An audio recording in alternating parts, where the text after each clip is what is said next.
Hop. OK. Bon, on est tous, il y a encore quelques personnes qui vont arriver au fur et à mesure que je vais admettre. Bonsoir à tout le monde. Enfin, très, très heureuse de vous accueillir ce soir pour l'événement You Can Code, qui a comme objectif de faire découvrir l'informatique aux femmes, ses opportunités de carrière et savoir où se former. Moi, je m'appelle Antoinette Van Dalen. Je suis la fondatrice de Fireside, qui est une plateforme pour l'équilibre homme-femme au travail, avec un focus sur le secteur technologique. Et Fireside organise You Can Code ce soir. Alors, pourquoi You Can Code? Alors, on constate depuis pas mal d'années qu'il y a assez peu de femmes dans les métiers du numérique. Des métiers comme des développeurs, ingénieurs. Selon la source Syntec Numérique, il y a à peu près 26% de femmes qui sont dans ce métier-là. Et c'est très, très dommage. Je suis très contente d'accueillir ce soir la directrice de 42 qui pourrait vous parler un peu plus de la situation actuelle et aussi nous dire pourquoi c'est important que les femmes, pourquoi c'est important d'y être aussi. Donc très très contente. La soirée va consister en deux parties. La première partie va durer à peu près de 17h à 18h. Il y aura 4 interventions. Donc, comme j'ai dit tout à l'heure, Sophie Figé, la directrice de 42, elle est ce soir aujourd'hui et qui va démarrer. Puis, il y aura un témoignage de Johanna Diaz, qui est apprenante software développeur à Adatech School. Ensuite, il y aura Alexandra Perrin, qui est étudiante à 42. Et ensuite, il y aura Claire Hansen, qui est actuellement en poste chez Doctolib et qui est chef de projet technique. Et elles vont en fait partager leur expérience, parler de leur parcours et de leur formation. À 18h, on va passer à la pratique parce qu'on va coder. Je suis contente d'accueillir Juliette Audema, qui est développeur Ruby on Rails et qui est aussi animatrice de la communauté Women on Rails. Et c'est elle qui va animer l'atelier d'initiation du langage Ruby. Donc, ça va être très, très sympa. Et cet atelier va durer à peu près jusqu'à 19h. Quelques infos pratiques. Il y aura, vous avez déjà trouvé, il y a le chat à côté, donc n'hésitez pas à poser vos questions aux intervenantes. Donc, les intervenants peuvent vous répondre à l'oral si c'est leur tour ou vous répondre directement dans le chat. Coupez bien votre micro et surtout, profitez bien de la soirée et toutes les informations qui vont être proposées ce soir. Donc là, je vais passer la parole en premier à Sophie qui va intervenir. Bonne soirée à tous. Moi, je reste là aussi parce que je suis aussi modératrice de la soirée. Donc, si vous avez des questions, je suis là pour vous aider. Merci infiniment Antoinette, merci, je suis absolument ravie d'être parmi vous et je m'amusais à passer sur mes 4 écrans comme ça et à voir que des femmes, vous ne pouvez pas savoir ce que ça me fait chaud au cœur, ça m'émeut profondément. Alors Antoinette, je t'avais pas dit mais je vais en fait faire une présentation, mais je vais essayer d'aller très vite. Je vais juste vérifier que ça fonctionne quand je partage mon écran. Tu me dis juste dans l'oreille si c'est bon et si je trouve… Oh, je ne le trouve pas. Oui. Là, j'ai donné l'autorisation à plusieurs participants. Ok. En bas, dans la… Oui, c'est ça. D'accord. Et est-ce que maintenant on voit mon écran? On voit très bien. D'accord. Est-ce que je peux virer tout ça là? Parce que du coup, ouais. Hop, ici, très bien. Ezo. Allez. Je ne vais pas vous faire perdre de temps. On y est. Et voilà. C'est tout bon? C'est parfait. Nickel. Alors, femmes et numérique. Eh ben, je vais commencer par une petite question qui est un peu plus large que les femmes et les numériques. Mais est-ce que vous connaissez les femmes scientifiques? Alors, je ne vous vois pas, mais en général, c'est toujours la même. Ça finit par dire, à part Marie Curie. Ada Lovelace.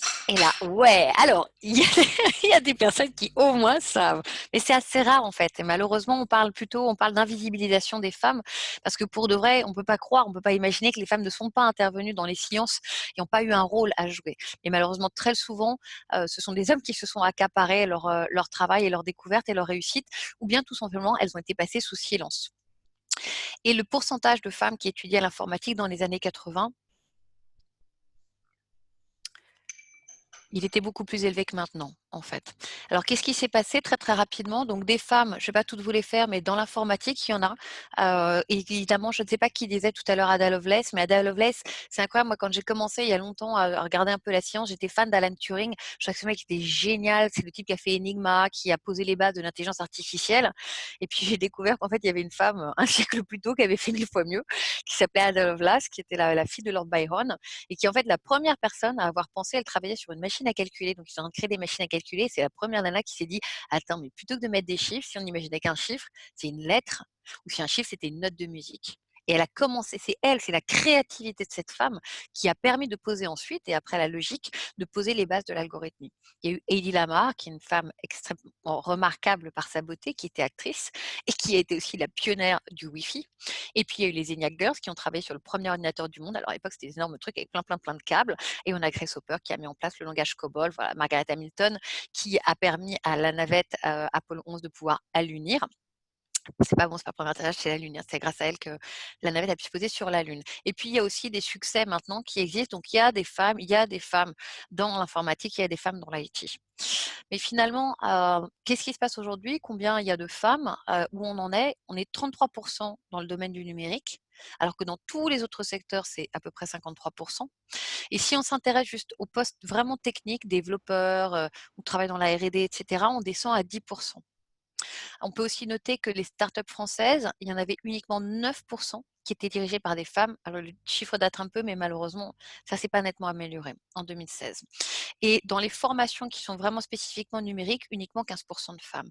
Alors, malheureusement, je dois vous dire que le rapport Genderscan qui avait été rendu à Cédric O en novembre 2019 faisait état d'un recul entre 2013 et 2018 de 6% dans les formations et 11% chez les salariés. Alors, ça ne doit pas vous donner tellement envie de venir, mais je vais vous donner envie de venir, ne vous inquiétez pas.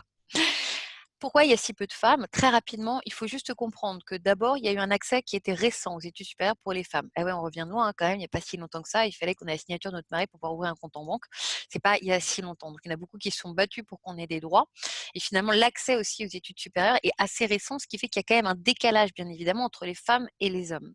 Ensuite, un manque de rôle modèle qui est énorme. Il faut vraiment que vous compreniez que ça va devenir votre rôle aussi. Vous rentrez dans l'IT, je vais vous demander de porter ce poids et d'aider les autres femmes et d'essayer d'engager aussi d'autres femmes avec vous dans ces domaines-là. C'est très important et de servir de rôle modèle. Il faut qu'il y ait tous les rôles modèles. Il ne faut pas qu'il y ait que des top girls qui arrivent dans les rôles modèles. Il faut que toutes les femmes qui représentent la diversité des femmes puissent servir de rôle modèle. Il faut comprendre que à l'éducation nationale, vous avez à peu près 95-96% des représentations scientifiques dans les manuels, ce sont des hommes. Qu'il s'agit de représentations fictives, genre le mec est en train de faire de la chimie, ou des représentations qui sont des représentations historiques. Comment voulez-vous qu'une petite fille, quand elle grandit dans un monde pareil, se dise ah ouais, scientifique, ça peut être un super truc pour moi. Donc ça, c'est très important. Et puis donc, bien sûr, le poids des stéréotypes. On en arrive à une tautologie, c'est-à-dire que maintenant, le premier réflexe que j'ai quand je dis aux femmes, mais pourquoi vous voulez pas faire de l'informatique? Je fais non, c'est pas fait pour moi. Ça veut rien dire. C'est pas fait pour moi. C'est qu'en fait, on a une image figée de qu'est-ce que c'est que l'informatique. Et pire que ça, encore plus quand on est une femme, parce que quand on est une femme, on subit beaucoup le regard des autres. C'est quelque chose de très important dans notre construction enfant. Et donc, on veut aller dans un domaine où on va se sentir aussi épanoui et où, d'un point de vue acceptation sociale, on va se sentir bien. Or, si on ferme les yeux et qu'on pense à un ingénieur informatique, la plupart du temps, on voit un mec tout seul avec une pizza et puis une bière et un gros bidon. Donc, évidemment, en tant que femme, on n'a pas hyper envie de ressembler à ça. Donc, ce poids des stéréotypes-là est très fort. Et en plus, on en arrive à se dire, mais en fait, en informatique, il n'y a que des hommes. Donc, c'est bien la preuve que c'est un truc fait pour les hommes. Pas du tout. Je vous l'ai montré avant. Il y avait des femmes et je vais vous le remontrer sur des courbes. Donc, le poids des stéréotypes, c'est aussi les prescripteurs, c'est les parents. Quand on est une jeune fille et qu'on dit qu'on va être dans un domaine où il y a beaucoup de garçons, bah, il y a beaucoup de craintes et on se dit ah non, il ne faut pas aller là-bas parce que tu vas être toute seule, etc. Mais là maintenant, et je vais vous le montrer, on va en parler, c'est un engagement absolument important, sociétal. Il faut qu'il y ait plus de femmes. Et puis quelque chose de mécanique, dans les années 80, il y a eu l'ordinateur individuel, j'en suis le pur produit parce que mes frères, on leur a offert un ZX81 dans les années 81, j'avais 7 ans, et ben je leur ai piqué. Et en fait, pourquoi avant, les ordinateurs, c'était dans des énormes pièces, puis tout d'un coup, il y a eu l'ordinateur individuel. Et l'ordinateur individuel, comme c'était vu comme un gadget, un truc un peu scientifique, ben, ça a été offert aux garçons. Et pire que ça, par des familles plutôt aisées, et comme malheureusement il y avait un lien entre l'immigration et la capacité d'achat, c'est des familles blanches, c'est-à-dire des hommes blancs, qui va créer un peu aussi le creuset de ce qu'on appelle la communauté geek. Et qui fait qu'on se retrouve avec à la tête de grandes entreprises, etc., plutôt des hommes blancs, cisgenres, CSP++. J'ai rien contre eux, c'est super, enfin, pourquoi pas, mais ça manque cruellement de diversité et ça, c'est un véritable problème. Si on regarde les courbes, vous voyez très bien ici que la courbe rouge, en fait, c'est le nombre de femmes diplômées de 1972 à 2010. Et on voit qu'il n'y avait que 5% de femmes diplômées dans les domaines c'est des sciences de manière générale, c'est école d'ingénieurs, pardon, école d'ingénieurs. 5% en 1972, heureusement qu'elles étaient là, et elles ont ouvert la voie, et maintenant on est arrivé à 25%. C'est pas encore super, c'est pas assez, mais un quart, c'est déjà pas mal. C'est mieux que 5%, c'est sûr. Mais vous regardez en fait en informatique, dans les années 80, vous voyez, on arrive à un pic et puis là, c'est redescendu. C'est le seul domaine dans lequel on a perdu des femmes. On a perdu des femmes pour les raisons que je vous ai précitées, mais aussi dans les pays anglo-saxons, parce que ça a été carrément une œuvre faite par les hommes. On a compris l'importance de l'informatique. Alors, je pense que vous n'étiez pas là, mais en 83, il y avait un film qui s'appelait War Games qui est sorti, où tu as un adolescent boutonneux qui arrive à hacker le Pentagone. Évidemment, on comprend bien qu'il y a du pouvoir derrière. Eh bien, il y a eu des modifications dans les pays anglo-saxons de la manière dont on recrutait en fait des personnes dans l'informatique et ils ont pris une sorte de CV stéréotype et qui était masculin. Ils sont mis à recruter que des hommes et ils ont évincé les femmes du milieu de l'informatique. C'est dramatique. On va voir ici le nombre dans l'option informatique. Vous voyez qu'en fait, on a à peu près autant de femmes et que ça n'a fait que croître. Et c'est aussi ça qui est difficile, particulièrement pour les écoles d'informatique pour les entreprises, c'est qu'il y a un engouement très fort. Quand tu es petit garçon, on dit tu fais du judo, de l'informatique, donc c'est hyper facile, c'est la voie royale et c'est des métiers qui recrutent à fond, qui sont hyper bien payés. Donc pourquoi ne pas y aller? Alors que les femmes, on a un tapis qui reste à peu près résiduel et donc il faut œuvrer encore plus pour pouvoir obtenir un ratio qui soit plus favorable. Alors justement, je vous disais, quel est l'impact en fait? Pourquoi c'est grave? Parce que finalement, il y a peu de femmes dans certains métiers, corps de métier, plus dans le bâtiment par exemple, et il y a très peu d'hommes dans des métiers qui sont sur l'esthétique ou autre. En fait, il y a un vrai problème. Alors d'abord, souvent, vous voyez que les hommes ne sont pas très, très contents, mais je pense qu'ils ne défendraient pas autant si le beefsteak n'était pas super juteux.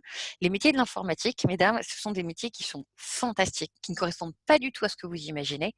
C'est très fun, c'est très créatif. C'est comme écrire un roman, mais en écrivant ce qu'on veut décrire. C'est les filles qui font, par exemple, parce qu'on fait souvent un amalgame, les femmes sont jouées pour les langues et les hommes pour les maths, ce qui est n'importe quoi. Néanmoins, ça s'appelle un langage informatique. Donc, ça veut dire que c'est de la langue. Et en fait, la logique qu'il y a dans l'ordinateur, c'est la même logique que celle que vous employez tous les jours. Donc, c'est accessible tout à fait pour les femmes et ce sont des métiers extrêmement intéressants et surtout extrêmement bien payés. Nos étudiants en premier salaire, ils ont 40K sur leur premier salaire annuel. Enfin, c'est des métiers où on peut aller dans le monde entier, où on peut travailler à distance, où on peut très facilement travailler de manière flexible, où on travaille en groupe avec d'autres personnes et aussi on est autonome. Un graphiste ne peut pas lancer sa marque de choses qu'il va vendre de son magasin autonome, beaucoup plus difficile qu'un développeur. Et puis après, il n'y a pas que développeur comme métier d'informatique, c'est très large. Et l'informatique s'infile dans tous les domaines. Donc, c'est dommage parce que les femmes n'en profitent pas. Et en plus de ça, pire que ça, les secteurs qui sont modifiés par la robotisation et l'intelligence artificielle sont des secteurs dans lesquels il y a beaucoup de femmes qui travaillent. Donc, en fait, on est en train de travailler sur les dizaines d'années à venir sur la précarisation de 50% de l'humanité, c'est-à-dire la précarisation des femmes qui, du fait de ce décalage dans la capacité de rentrer dans l'informatique, vont se retrouver sur le bas-côté. La deuxième raison, c'est pour l'économie, parce que l'économie numérique est une économie extrêmement porteuse. Or, on se prive de 50% des femmes, donc ça veut dire de l'humanité, pardon. Donc ça veut dire qu'on a plein de projets qui sont morts dans l'œuf parce qu'on n'a pas assez de personnes pour pouvoir les développer et que du coup, ils sont payés quand même extrêmement cher. Et le troisième point, qui est, s'il vous plaît, mesdames, le plus important, et je vous demande juste de considérer ça, c'est pour l'humanité, c'est pour la société. Vous savez peut-être pas ou vous le savez déjà, mais il y a eu plein de scandales du fait des biais genrés. Pourquoi? Parce qu'on a une petite partie de la population qui travaille sur des projets et qui a donc sa vision propre c'est normal, mais vous avez certainement entendu parler peut-être des airbags, des systèmes en fait de sécurité dans les voitures qui protègent moins bien les femmes que les hommes parce qu'ils n'ont pas pensé en fait à la morphologie des femmes. Vous avez peut-être entendu 1000 fois pire les problématiques de logiciels de reconnaissance faciale qui reconnaissent à 3% d'erreur un homme blanc d'un autre homme blanc, à 30% d'erreur une femme noire d'une autre femme noire. Quand vous pensez qu'aux États-Unis, ces systèmes-là peuvent être utilisés dans un cadre juridique pour incriminer quelqu'un, c'est absolument à vomir en fait, c'est insupportable. Il y en a plein d'autres, je ne vais pas tous les faire, les lignes de crédit, de la carte de crédit Apple, il y en a plein des choses comme ça. Et ce ne sont pas les algorithmes qui sont viciés, c'est la manière dont ils ont été faits et surtout les bases de données dans lesquelles ils vont taper. Donc, plus il y aura de diversité, plus il y aura de femmes, mieux ça permettra de répondre aussi à un monde de demain et d'avoir une réponse plus diverse et plus adaptée pour tout le monde. Donc, si vous ne le faites pas pour vous, faites-le pour l'humanité. Voilà. Juste à 42 très rapidement, et là je vais vite pour pouvoir passer la parole. On avait, vous voyez, assez peu de femmes, mais beaucoup plus que dans beaucoup de formations. On est à 21%. Sur la dernière piscine, on en a eu 30%. Qu'est-ce qu'on a fait principalement très rapidement? Comment on a fait pour avoir plus de femmes? On a créé un groupe de travail interne. On a une association qui veille sur le respect. On a sensibilisé, formé les équipes. On a nommé des référents mixité. Mais comme c'est pas toujours facile d'aller s'adresser à quelqu'un, on a aussi une adresse mail social report sur laquelle on peut reporter toute homophobie, racisme, sexisme et autres. Et derrière, il y a des sanctions. Il faut vous assurer qu'à 42, c'est extrêmement agréable. On a refait des stats encore avec les femmes qui se sentent extrêmement heureuses et bien. On fait passer le message. On a repensé les locaux parce qu'on a des toilettes que pour les femmes avec des serviettes hygiéniques gratos, parce qu'on a mis des sèche-cheveux Dyson à la sortie des douches. On travaille l'image en interne. Je vous la montrerai pas. C'est une vidéo extrêmement marrante qui dit pourquoi les femmes peuvent pas coder en se foutant de la gueule des stéréotypes. On a fait venir des speakers sur tous les termes, travailler l'image en interne aussi, c'est-à-dire faire venir des speakers. On a fait une exposition avec 42 femmes qui étaient dans les STEM, on fait les ADA Week, et puis on travaille la parole aussi en extérieur. On a une association d'ambassadrices, on met en avant des femmes sur les réseaux sociaux, sur les sites internet, on participe à des événements comme celui d'aujourd'hui que je salue, et voilà, plein d'événements de ce type-là. Et puis, dernier point, on garde des places pour les femmes, c'est-à-dire pour les check-in et pour le système de sélection. Je ne vais pas vous parler de 42, peut-être Alexandra pour parler de la formation. On garde des places spécifiques pour les femmes pour qu'il y ait plus de femmes parce que c'est important et que ça fait aussi de 42 une meilleure école, tout simplement. Et on a des partenariats avec Pôle emploi et avec beaucoup d'associations type Parecup, Fintech, etc. On a 100% d'embauche, ça c'est un autre sujet. Et ça nous a permis d'augmenter le nombre de femmes à 42. Voilà, j'ai essayé de tenir en 10 minutes. Je crois que c'est à peu près bon. Hop, j'arrête le partage. J'espère que je vous ai donné envie et que je vous ai convaincu. Mesdames, faites-le pour vous, faites-le pour votre fille, faites-le pour vos fils, faites-le pour votre mari, faites-le pour la société. Faites-le pour tout le monde, c'est important. On a besoin de vous. Pas nécessairement à 42, il y a plein de formations différentes, mais c'est juste engagez-vous dans ces métiers-là. Puis en plus, au passage, vous serez bien payé, vous ferez un boulot intéressant. Voilà. Super. Merci beaucoup, Sophie. Je trouvais ça super intéressant. J'ai enregistré la session, donc la présentation. Ensuite, on pourra le partager et le revoir, parce qu'il y a pas mal d'informations intéressantes que je connaissais à peu près, mais c'est bien d'avoir les derniers chiffres en tête. Si vous avez des questions, n'hésitez pas à les poser via le chat, comme je disais tout à l'heure. Merci beaucoup, encore une fois, Sophie, et j'espère que tout le monde va suivre les conseils et s'y mettre. C'est très important.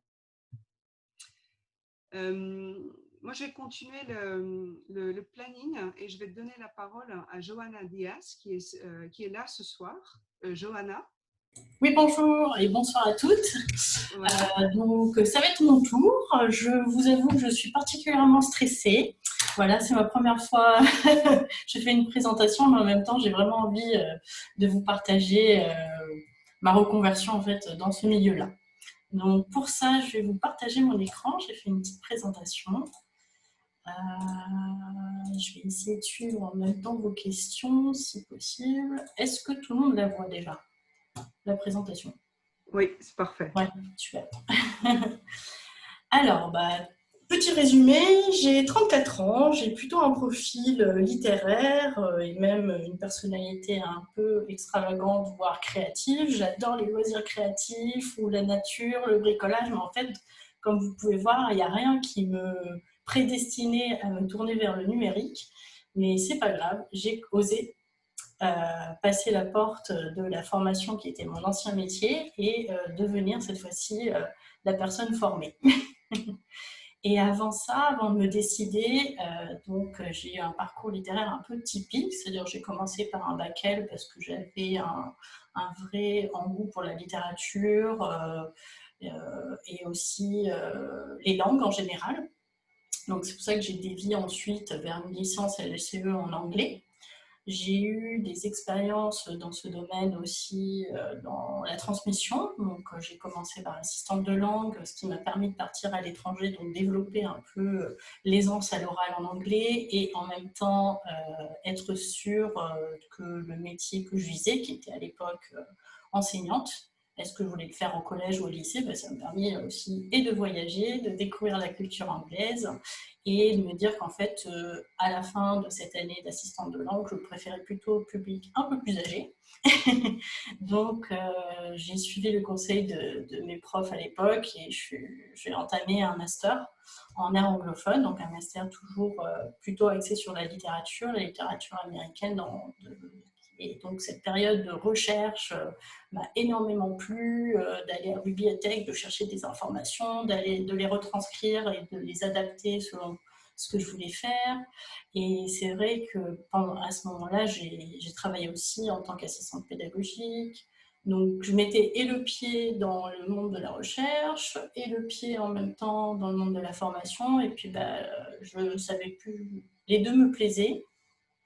Donc, je me suis dit, bon, j'ai quand même envie de me lancer.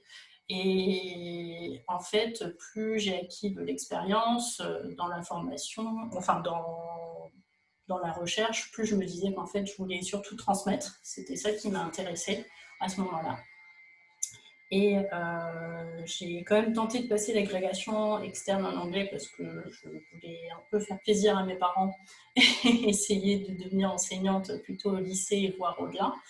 Et en fait, à ce moment-là, j'ai réalisé que le public qui m'intéressait, c'est plutôt un public adulte et l'enseignement, mais l'enseignement d'une façon un peu plus ludique, un peu plus côté axé sur le professionnel. Et donc, je me suis lancée en première mission d'Acaster en tant que formatrice en anglais. Et ça m'a permis ensuite, pendant ces quelques mois, d'enseigner auprès de cadres. Donc, ça, c'était super intéressant. Par la suite, j'ai continué dans la formation, mais en savoir de base. Donc, j'ai commencé par de l'anglais, j'ai fait du français, j'ai fait un peu d'initiation en mathématiques, en informatique aussi. J'ai aidé dans des projets professionnels. Selon les publics, ça pouvait aller au-delà du projet et vraiment aider à le concrétiser. Donc, en fait, pendant 6 ans et demi, j'ai beaucoup évolué. J'ai appris plein de choses sur moi et sur les autres, mais c'est vrai qu'au bout de ces années, j'avais un peu l'impression d'être dans une certaine routine et ça ne me plaisait plus trop d'être la personne qui formait. J'avais envie cette fois-ci de me mettre à la place de mes stagiaires et de changer de voie. Mais ce changement de voie, il ne s'est pas fait rapidement. J'ai commencé par un bilan de compétences. C'est moi qui ai utilisé mes heures CPF pour faire ce bilan de compétences. J'avais vraiment envie d'être accompagnée dans ce changement de voie professionnelle. Et pendant que j'ai commencé ce bilan de compétences, en fait, j'ai assisté aux portes ouvertes de 42. J'ai découvert du coup le métier de développeuse. Et les chiffres alarmants pendant cette réunion m'ont évidemment sauté aux yeux avec, à l'époque, donc c'était en 2019, milieu où il n'y avait que 21% de femmes.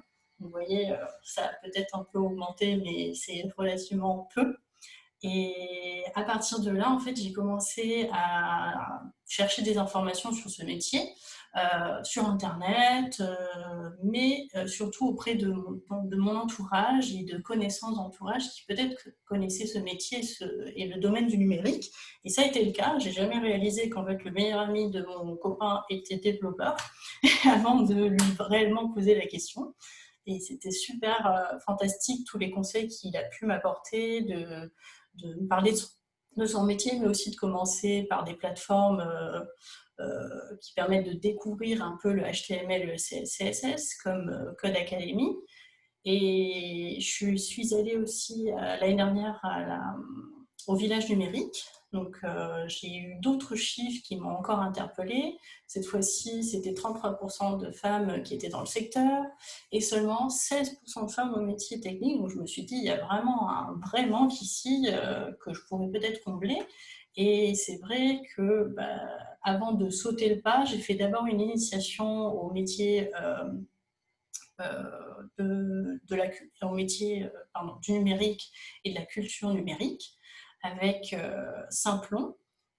Donc c'est un programme de 6 semaines qui nous permettent vraiment d'être accompagnés à découvrir ces différents métiers, parce qu'il n'y a pas que le métier de développeuse, hein, il y en a quand même énormément. Il y a dans l'intelligence artificielle, il y a le métier d'ingénieur, data, il y a énormément de choses.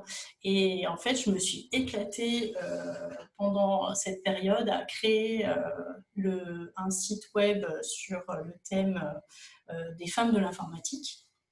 Ça m'a vraiment plu, ce côté créatif, ce côté visuel. Et je me suis dit, en fait, allez, je me lance. Mais avant de se lancer, déjà finir cette initiation. Donc ça, c'était sympa, sauf qu'il y a eu le Covid. Donc avec le Covid, le confinement, donc au lieu de durer 6 semaines, ça dure un peu plus. Bon, ça a été très intéressant pour autant. Et au sorti de cette formation, donc en juin 2019, j'ai commencé à chercher des centres qui pourraient correspondre à la formation de développeuse full stack. Donc ça comprend, je voulais faire et du front-end et du back-end. Et pour ça, j'avais quand même en tête plusieurs idées concernant cette formation. Je voulais que l'école elle soit plutôt ambitieuse, qu'elle soit engagée au niveau de la légitimité des femmes dans le monde de la techno, qu'elle soit plutôt inclusive, qu'il y ait vraiment cet esprit collaboratif, que la formation soit ni trop courte ni trop longue, parce que j'ai quand même 34 ans, donc voilà, me réembarquer sur les années universitaires et tout ça, pour moi, ça me semblait pas acceptable tout de suite.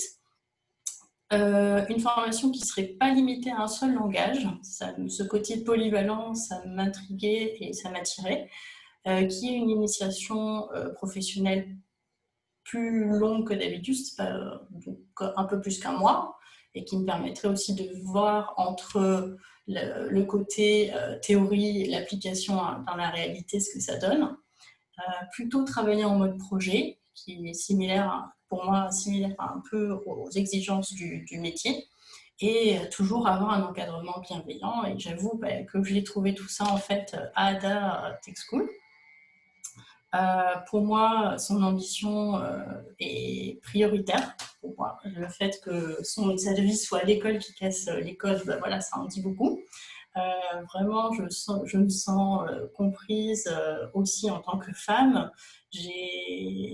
L'apprentissage est lui aussi fait pour que chacune on se sente bien en formation. Il faut savoir qu'il n'y a pas que des femmes dans notre promo. D'ailleurs, on a 3 garçons entre nous. Mais en tout cas, ce qui est important aussi pour moi, Ada, c'est que tout est fait pour éviter la compétition, pour ne pas se sentir trop stressé. Et en même temps, c'est une formation qui est intense, parce que c'est quand même pendant 9 mois de formation, suivi de 12 mois en alternance. Et tous les projets, en fait, ne sont pas fixés sur un langage, mais au contraire, à chaque projet, on a un langage différent que l'on découvre, qu'on retravaille, et ainsi de suite. Et pour les projets, je vous en dis un petit peu plus tard. En tout cas, l'encadrement est absolument bienveillant et pour moi, c'est plutôt important parce que comme vous pouvez voir, je suis de nature assez angoissée. Et en plus de ça, je suis relativement émotive. Et c'est vrai que du côté du staff ou des encadrants, on a vraiment ce côté humain qui est présent, en tout cas. Pour le quotidien, il faut savoir que notre semaine, elle est plutôt rythmée de façon je trouve que les méthodes agiles sont un peu présentes dans notre façon d'apprendre et d'organiser la semaine. En tout cas, sachez que le lundi, par exemple, on découvre notre projet de la semaine, ce projet qui peut aller de 1 à 2 semaines. On travaille entre 3 et 4 personnes et on essaye à chaque projet de travailler avec différentes personnes de la promo. On se fait aussi, au bout d'une semaine ou 2 semaines, ça dépend, un partage de code. Donc, même si on n'a pas tout à fait fini notre projet, c'est aussi intéressant de voir comment l'autre groupe a travaillé sur le même projet alors qu'on a des idées différentes, on a des rétrospectives, et au lieu d'avoir un système de notation, en fait, on a plutôt des badges que vous pouvez voir ici, donc des beaux petits badges que l'on acquiert, mais que l'on auto-acquiert, puisque pour chaque badge, en fait, on va valider des niveaux, et chaque niveau, on va devoir donner une explication un peu approfondie de ce qui nous semble être l'argument le plus portant. Et à la fin, évidemment, on vise une centaine de badges, mais on verra selon l'apprentissage. En tout cas, tous les jours, la plupart des matinées, on a aussi des plénières qui sont axées sur des sujets un peu plus, soit vastes, soit plus concrets. Ça peut être le terminal, comme parler de l'intelligence artificielle. C'est vraiment très vague. On a des masterclass tous les mercredis matins, donc ça nous permet aussi d'avoir des speakers et des speakeuses qui parlent vraiment véritablement de leur métier, de la façon dont ils procèdent, de leur parcours. Et on a vraiment une visualisation petit à petit de tout ce flanc numérique, du numérique en tout cas. On a des spectacles, donc aussi ça c'est sympathique. Le vendredi, c'est plutôt un jour plus allégé en termes d'apprentissage, puisque c'est un jour où chacun ou chacune peut soit proposer un atelier, soit au contraire assister à l'atelier d'autres personnes, qui soient hors du cadre du projet de la semaine ou des semaines. On a des petits exos individuels aussi qui nous permettent de voir un peu nos acquis petit à petit, parce que dans les projets, on est toujours en équipe. On a des suivis. On a la chance aussi de participer en dehors des horaires de formation à des conférences. Et on a le petit rituel de clôture, parfois ouverture aussi, qui est un petit moment où on se ressent sur soi et on redonne un peu nos sensations de la journée, nos objectifs peut-être acquis ou pas acquis. Et pour les plus fun, on peut se faire un petit scribble aussi. Donc ça permet aussi la bonne ambiance de groupe. Et pour moi, ma prochaine étape, c'est de continuer à me familiariser avec la logique de la programmation. C'est sûr que pour le moment, je suis toujours très attirée par le côté front-end, mais j'ai toujours envie de découvrir aussi l'autre côté, le back-end, et voir aussi peut-être d'autres aspects du numérique que je n'ai pas pu rencontrer jusqu'à présent. Et c'est vrai qu'en juin, je dois débuter mon apprentissage, donc il va falloir aussi que je réfléchisse à la façon dont j'aimerais faire cet apprentissage, dans quelle structure, dans quel type de structure aussi, voilà. Mais j'espère que ça va arriver petit à petit. Alors, je suis désolée, les questions, je n'arrive pas à les voir. Non, ça va pour l'instant. Et moi aussi pour moi, j'espère que je n'ai pas été trop longue. Non, c'était parfait. Merci beaucoup, Johanna. C'était très intéressant de comprendre un peu plus ce qui t'a mené vers ta reconversion, et puis de connaître un peu mieux Adatech School, là, qui est assez récent. Donc, voilà, je te remercie beaucoup pour ton témoignage. Je pense qu'il y a peut-être quelques questions aux autres. N'hésitez pas à continuer à poser vos questions si vous en avez pour Johanna et aussi pour Sophie. Donc voilà. Et moi, je vais passer du coup la parole à Alexandra Perrin. Merci encore. Merci beaucoup. Bonjour à tous. Alors, de mon côté, j'ai pas de visio, mais par contre, bonjour. Et je pense que si ça vous va, je vais axer ma présentation en fait sur 3 points. Le premier, je vais plutôt l'amener sur mon parcours pour en fait comprendre pourquoi un jour j'ai décidé d'apprendre à coder. Le deuxième, je vais plutôt l'amener sur la formation en fait, qu'est-ce qu'elle m'a apporté, parce que moi donc j'ai fait l'école 42. Et ensuite, c'est la suite, ce que je fais aujourd'hui, potentiellement les conseils ou les choses que je pourrais dire fort de cette expérience. Et donc en fait, sur mon parcours, moi j'ai 32 ans aussi. Et à la base, je suis une personne assez technique, c'est-à-dire que j'ai fait une école d'ingénieur, j'ai travaillé 3 ans à l'étranger, et ensuite je suis revenue en France dans une boîte de conseil qui était à l'intersection en fait entre le numérique et l'énergie. Parce que pour faire simple, le milieu de l'énergie, ça m'a toujours passionné. Et je pensais que c'était un peu le prochain défi à relever en France ou à relever dans le monde pour arriver à avoir quelque chose de sympa.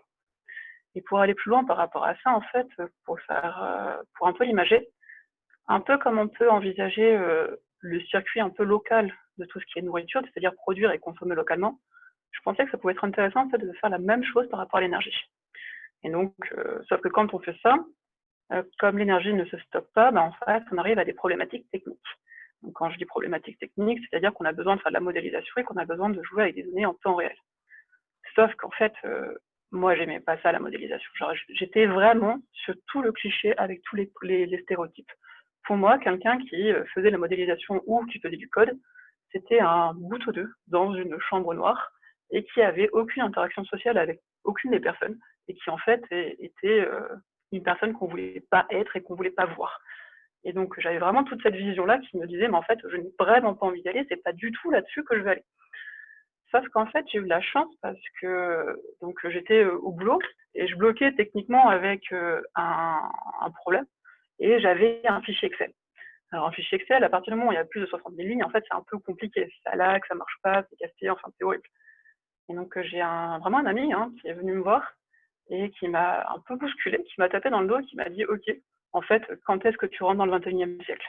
Et donc, il m'a poussé, il m'a pris mon PC, il m'a installé un logiciel de code et en fait, il a réussi à faire en 5 minutes ce qu'il m'aurait fallu, 3 jours à faire. Donc là, j'ai commencé à le regarder, j'ai fait « Ok, bon, vas-y, explique-moi. » Il a commencé à m'expliquer et en fait, c'est là que c'est passé et que je me suis dit, en fait, est-ce qu'il n'y aurait peut-être pas quelque chose à creuser? Et donc, je commence à me poser des questions, je commence à y réfléchir, alors de loin, parce que les préjugés étaient quand même forts, donc je voulais pas y aller. Et en fait, l'autre truc qui s'est passé, c'est que d'un point de vue perso, j'ai une personne à un moment qui est venue à l'appartement, il se trouvait que c'était une amie d'un ami, et elle avait fait l'école 42, et elle en parlait avec les étoiles dans les yeux. Genre, l'étoile dans les yeux, et puis le truc le plus choquant pour moi, elle était féminine. Elle était féminine, elle savait parler, elle savait communiquer, pourtant elle avait fait cette école. Donc, je suis, ok. Bon, ça fait déjà plusieurs trucs que je vois, et je me suis dit, ok, pourquoi pas en fait. Donc j'essaye de me dire, est-ce que je peux le faire, comment le faire. Je vois avec mon employeur de l'époque, je regarde comment le faire, et le dernier truc qui m'a vraiment motivée, c'est, j'étais avec une équipe, on travaillait sur d'autres différents sujets, et en fait, pour moi, il y a vraiment quelque chose qui est en train de se passer aujourd'hui. Et soit on enclenche et on apprend à comprendre comment marche le numérique, sinon on devient, à mon avis, vieux avant l'âge et aigri avant l'âge. Et comme je voulais pas vraiment devenir aigri, je me suis dit, ok, on y va, quoi.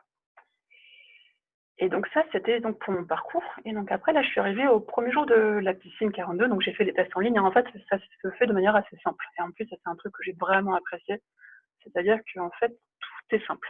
On arrive, on met son nom, son prénom, on met son adresse email, on passe un test zoologique. Et ensuite, après ce test zoologique, on n'a qu'à s'inscrire à un check-in et ensuite on fait la piscine. Et le fait même de ne pas remplir, pour moi, tout son parcours social, à savoir quand est-ce que j'ai passé mon bac, comment, pourquoi, dans quelles conditions, ça, je trouvais ça vraiment super de pouvoir laisser à tout le monde la chance de pouvoir le faire. Et donc moi, j'ai fait ma piscine en février 2019. Et bon là, c'est assez rigolo, parce que le premier jour, on arrive, on ne sait pas tout ce qui se passe, et pour vous dire, je suis arrivée, j'avais mon amoureux qui venait de m'offrir des écouteurs, qui sont ceux-là, qui sont des écouteurs Bluetooth. Et première difficulté, je dois connecter mes écouteurs Bluetooth à des Mac. Je n'ai jamais fait ça. Et là, je fais oh là là, ça va être compliqué. Et puis là, en fait, trop pas, parce qu'en fait, c'est justement ce qui se passe, c'est-à-dire que les gens vont s'entraider entre eux pour ensuite y aller. Moi, la façon dont je le conçois et la façon dont je le vois, vous allez voir que c'est assez imagé. C'est-à-dire qu'à la piscine, en fait, on nous apprend à faire des Lego. C'est-à-dire qu'au début, on nous apprend à fabriquer la première brique. Donc, il prend du temps, parce qu'on ne sait pas comment elle marche. Et au fur et à mesure, donc elle va prendre du temps, cette première brique. Ensuite, on va construire une brique un peu plus longue et une autre forme. Et ensuite, au fur et à mesure, on va faire un jeu de construction. Et donc, cette construction, ensuite, on va nous demander de construire un mur, ensuite, construire une maison, ensuite, construire un château. Et ensuite, on vous fait, en fait, vous savez tout, vous pouvez construire ce que vous voulez. Et le truc que j'ai particulièrement apprécié, en plus, c'est que pour moi, ça se découpe en deux. Donc, c'est une période intensive. La piscine dure 4 semaines. Et pour moi, il y a deux phases dans cette piscine, à savoir, il y a une partie en semaine où chacun travaille un peu de manière pas autonome, en groupe, mais chacun pour soi sur ces sujets. C'est-à-dire qu'on a chacun des choses à faire. Et en fait, il y a le week-end, ce qu'on appelle des rushs, qui en fait sont pour moi une des choses que je valorise le plus et que je trouve très belle.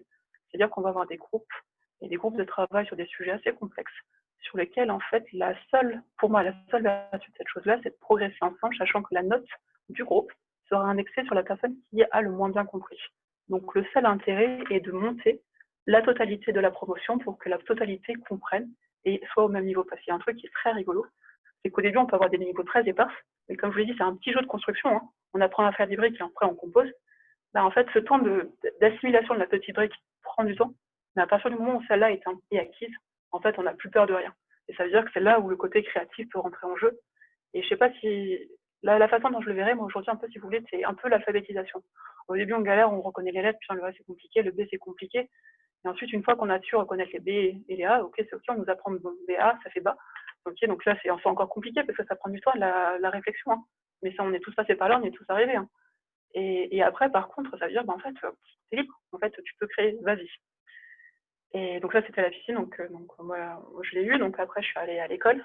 Et là, autre chose, moi, qui m'a particulièrement plu, c'est en fait le format. Donc, comme je vous l'ai dit, j'ai 32 ans.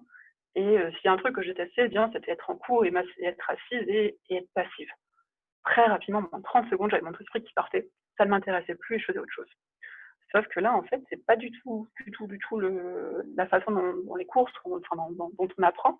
En fait, déjà, c'est une école qui est ouverte 24 heures sur 24, 7 jours sur 7, ce qui veut dire qu'on est autonome pour savoir quand est-ce qu'on veut y aller.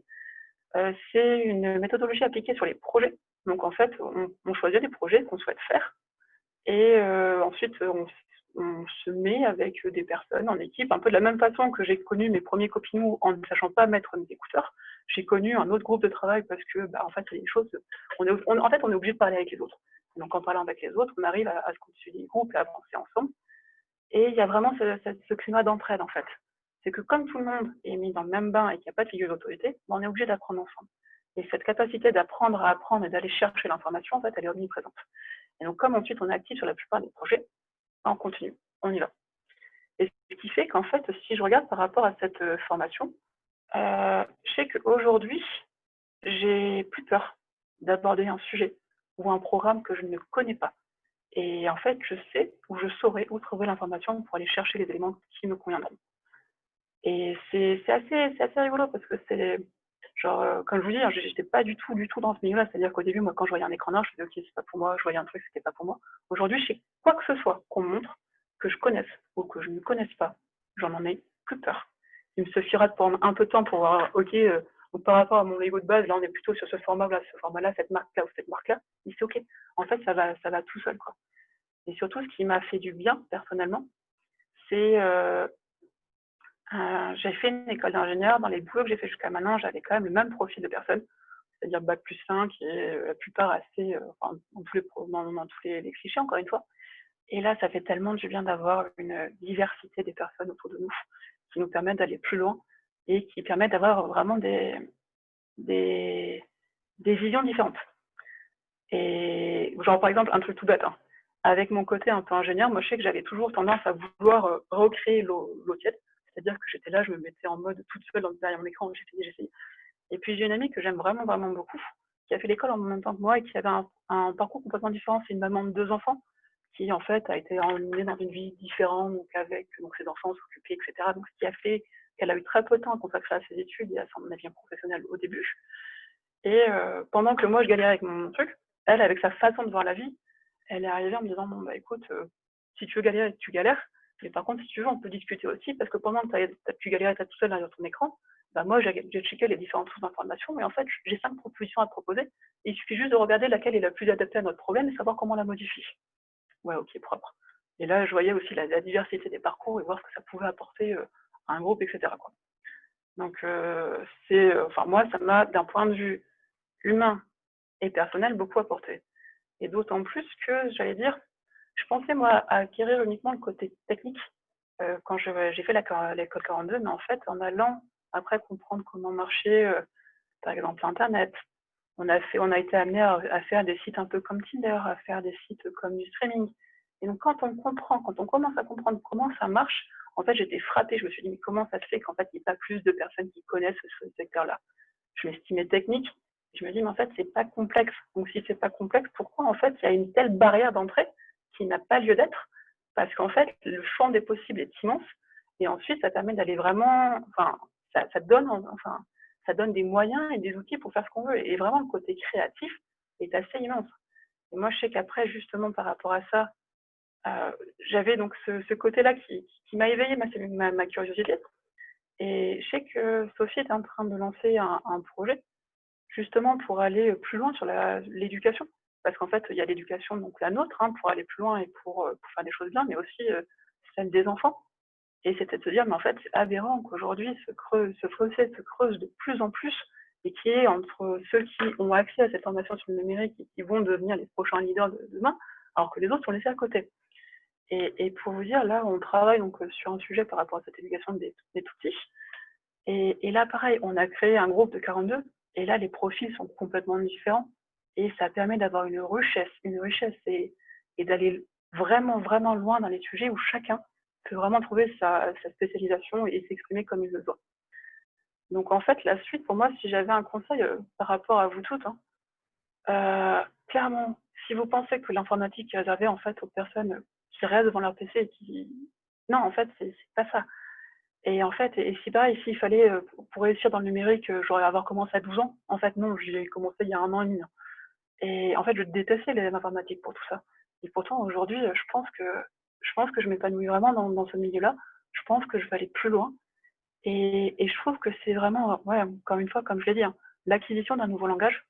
Et en fait, une fois qu'il est acquis, donc pareil que le truc de base, l'écriture, hein, en fait, l'expression est libre. Et donc, on est capable de mélanger les techniques à sa confiance et ensuite d'en faire ce qu'on veut. Et c'est justement ça que je trouvais beau. Voilà. C'est super, Alexandre, hein. Enfin, c'est vraiment sympa de connaître un peu plus ton expérience à 42 et puis les conseils. C'est vrai que voilà, ce que tu dis en dernier, voilà, ça fait pas très longtemps et pourtant, enfin, tout le monde peut y aller, n'importe quel âge, à n'importe quel moment. Et je pense que ça, enfin, c'est intéressant. On peut toujours changer de vie et se lancer. C'est jamais trop tard. Je pense ça. Ouais. Voilà. Et je ne sais pas s'il y a quelques questions pour toi dans le chat. Je te laisse regarder. En tout cas, je te remercie beaucoup pour ton témoignage très, très intéressant. Et maintenant, voilà, on va passer à la dernière intervenante qui est Claire Hansen et qui est chef de projet technique chez Doctolib. Claire. Oui, bonjour à tous. Claire Hansen, donc moi je suis ingénieure de formation. Donc un peu sur le modèle de ce que vous a présenté Alexandra, je vais vous parler rapidement de mon parcours, puis de ce que je fais aujourd'hui. Donc alors, moi j'ai un parcours plus classique que les 2 premières intervenantes, puisque j'ai fait une école d'ingénieur après une prépa scientifique en sortant du lycée. En lien avec ce que disait Sophie au début de la réunion, quand j'ai dit que je voulais faire une école d'ingénieur au lycée, j'étais une élève plutôt brillante. Et pourtant, tout le monde m'a dit, c'est beaucoup trop dur, c'est un parcours de garçon, pourquoi ne fais-tu pas une école de commerce, ça ira beaucoup mieux. Heureusement, je ne les ai pas écoutés parce que c'était... Alors, c'est jamais rigolo la prépa, mais c'était pas plus dur. Je vois des gens qui ont fait des écoles de commerce, c'était franchement pas mieux. C'est même les maths et la physique, c'est vraiment pas plus compliqué qu'autre chose. C'est très dommage que des gens de l'éducation nationale réagissent comme ça, parce que moi, ça ne m'a pas découragée, mais ça peut décourager d'autres gens. Donc, si un jour vous entendez des choses comme ça, surtout ne les écoutez pas. Effectivement, on était 12% de filles, assez fatalement en prépa. En école d'ingénieur, c'est des gens qui recrutent sur concours de prépa, donc rebelote. J'ai fait Supélec. Supélec, c'est le diminutif de l'école supérieure d'électricité. J'en vois sourire, c'est pas l'école la plus sexy qui existe. C'est très intéressant, mais ne serait-ce qu'à cause de son nom, on perd encore en pourcentage féminin. La seule école qui fait pire que nous, c'est Polytechnique, que vous connaissez peut-être parce que d'une part, c'est assez élitiste et d'autre part, c'est une école militaire. Donc, entre les travaux électriques et l'école militaire, on était autour de 10% de filles, 15% les bonnes années. L'année après moi, ils ont eu 22% de filles, ils ont quasiment pleuré de joie sur à tel point c'était une séquence d'ouverture et de mixité. Donc, on a besoin de plus de filles en école d'ingénieur, c'est une première chose. C'est d'autant plus dommage qu'il n'y ait pas de filles parce que les parcours sont très intéressants. Ils essayent aujourd'hui d'avoir moins de cours sur les transistors et plus de compétences transverses, par exemple sur l'énergie, sur les technologies du numérique. On a des cours de code obligatoires, notamment en Java et un autre en langage libre, qui, pour tout le monde, indépendamment du cursus que les gens veulent choisir, ce qui permet en fait de se rendre compte que effectivement, la première fois qu'on utilise Java, c'est une horreur, on ne comprend rien, il y a des classes, on ne sait pas ce que c'est. La deuxième heure est encore pire, c'est un peu comme quand on commence à faire du footing. Et par contre, au bout d'un moment, on se rend compte qu'en fait, il y a des logiques internes et que, en fait, c'est une fois qu'on a compris la base, il y a un coût d'entrée effectivement qui n'est pas négligeable, mais une fois qu'on a compris la base, c'est à peu près toujours la même chose et c'est assez simple et c'est même assez amusant en fait de construire des petites briques. J'ai entendu quelqu'un, je ne sais plus qui, parler de ces briques, mais c'est vraiment ça. Pour construire un projet, et à la fin, quand le projet marche de lui-même, on est presque aussi heureux que si on avait construit un robot qui marche sur la Lune. La même sensation, je pense. Donc, c'était vraiment très sympathique. Après ça, moi, je me suis spécialisée en énergie, au final, parce que je trouvais que c'était intéressant et qu'il y avait beaucoup de défis à relever.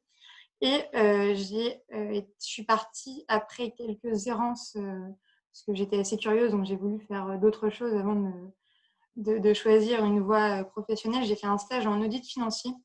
Je vous déconseille fortement de vous aventurer dans ces eaux profondes.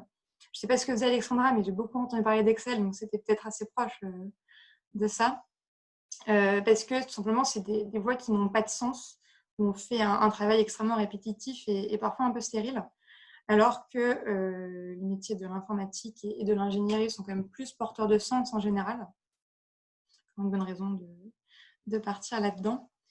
Donc, j'ai commencé par 2 ans et demi même chez EDF. D'abord sur ce qu'on appelle les smart grids. Donc, c'est en fait l'informatisation des réseaux de transmission d'électricité basse tension pour permettre de répondre aux problèmes que rencontre Enedis aujourd'hui, le nouveau nom de RDF, sur le niveau de la distribution d'électricité.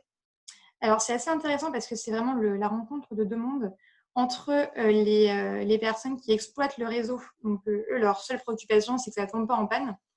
Et donc, toute innovation est suspecte parce qu'elle pourrait potentiellement amener des défaillances. Mais on en était à un point où les gens, quand il y a un réseau électrique qui tombe, ils connaissent le dernier point de distribution basse tension qui fonctionne pas. Et après, ils ont 15 km de rayon à inspecter en camionnette pour savoir à partir de quand le fil ne grésille plus. Donc, il y avait de la place pour l'innovation là-dedans. Et c'est notamment tout ce qui se fait avec le compteur Linky. Parce que le compteur Linky, il est capable de répondre à une sollicitation du type « Est-ce que tu fonctionnes ?» Et en fonction des compteurs qui ne fonctionnent plus, ça permet de circoncire la zone de la panne. Alors ça, c'était assez intéressant. Donc ensuite, je suis partie dans une filiale qui est liée au BTP, qui s'appelle Citellum. Vous ne connaissez probablement pas, c'est normal parce qu'ils sont très spécialisés dans tout ce qui va être éclairage public et smart city. Le BTP, c'était encore un bon milieu quand on est une femme, notamment une femme ingénieure. Ça m'est arrivé plusieurs fois d'être prise pour la secrétaire et c'est pas une blague. Alors qu'on était chez EDF, donc c'était tout à fait dramatique. Mais bon, c'est aussi pour ça qu'il faut des femmes dans le milieu pour leur montrer que non, on n'est pas là uniquement pour faire les cafés, mais qu'il y a des femmes qui ont des véritables solutions à proposer pour optimiser le fonctionnement et permettre de gagner des nouveaux marchés avec des processus innovants. Ça fait bizarre, mais ça fait du bien aussi. Et d'ailleurs, ils étaient les hommes avec qui j'avais la joie de travailler, étaient les premiers à reconnaître que c'était un biais terrible et qu'ils avaient des progrès à faire dans ce domaine. Donc, je ne sais pas si vous avez entendu parler du concept de Smart City. C'est un mot un peu valise dans lequel on met tout et rien. Il y a les Smart City à la chinoise qui, notamment avec le Covid, se sont fortement développées et qui font surtout du tracking de personnes et de la restriction de liberté. Donc ça, c'est pas trop le modèle et l'approche qu'ont choisi l'Europe. En Europe et en France en particulier, c'est plus sur des solutions qui vont permettre de faciliter la vie aux gens. Des applications à l'échelle de la ville qui permettent de faire plusieurs choses. Par exemple, on peut dire les fonctionnalités Stop Covid, mais aussi prendre rendez-vous à la mairie, signaler un problème sur la voie publique, s'il y a des déchets, un lampadaire qui ne marche pas, un feu rouge en panne, etc. Donc, c'était intéressant, mais c'est des appels d'offres publics qui ont des durées très longues, de quasiment 3 à 6 ans, selon les cycles. Donc, c'était pas très stimulant comme milieu. Et du coup, je suis partie chez Doctolib, donc le poste que j'occupe aujourd'hui. Donc, Doctolib, je ne sais pas comment vous le représentez. Aujourd'hui, c'est 100 000 praticiens en France, 1200 employés. Donc, c'est plus vraiment une start-up. C'est une entreprise qui a une croissance énorme. On est quasiment à 5% de croissance par mois, malgré le Covid. Je vous laisse calculer combien ça fait à l'année. C'est vraiment un endroit très sympathique pour y travailler. Donc, non seulement les missions qu'on fait sont vraiment utiles pour beaucoup de gens, c'est très dynamique. Avec la crise Covid, on a pu mettre en œuvre des solutions extrêmement rapidement et apporter des solutions concrètes aux hôpitaux quand ils en avaient besoin. C'est aussi une équipe qui est très attentive au bien-être de ses employés et à la diversité. Comme le disait Sophie au début de la réunion, les ingénieurs en informatique aujourd'hui, c'est plutôt des jeunes hommes blancs un peu geeks. Il y avait des petits robots Star Wars sur la porte des toilettes dans notre ancien bâtiment, donc ce n'est pas une légende. Mais du coup, il y a vraiment un processus actif de recrutement pour diversifier ça, des séances de sensibilisation, ce qu'on appelle des open talks où des gens peuvent venir témoigner de leur parcours qui soit pour montrer qu'il y a plus de diversité et de donner aussi envie à des jeunes gens comme l'événement d'aujourd'hui. Et l'avantage aussi, c'est qu'on a une équipe tech qui est assez féminisée. Donc, moi, dans mon équipe, on travaille sur l'interconnexion de Doctolib aux hôpitaux.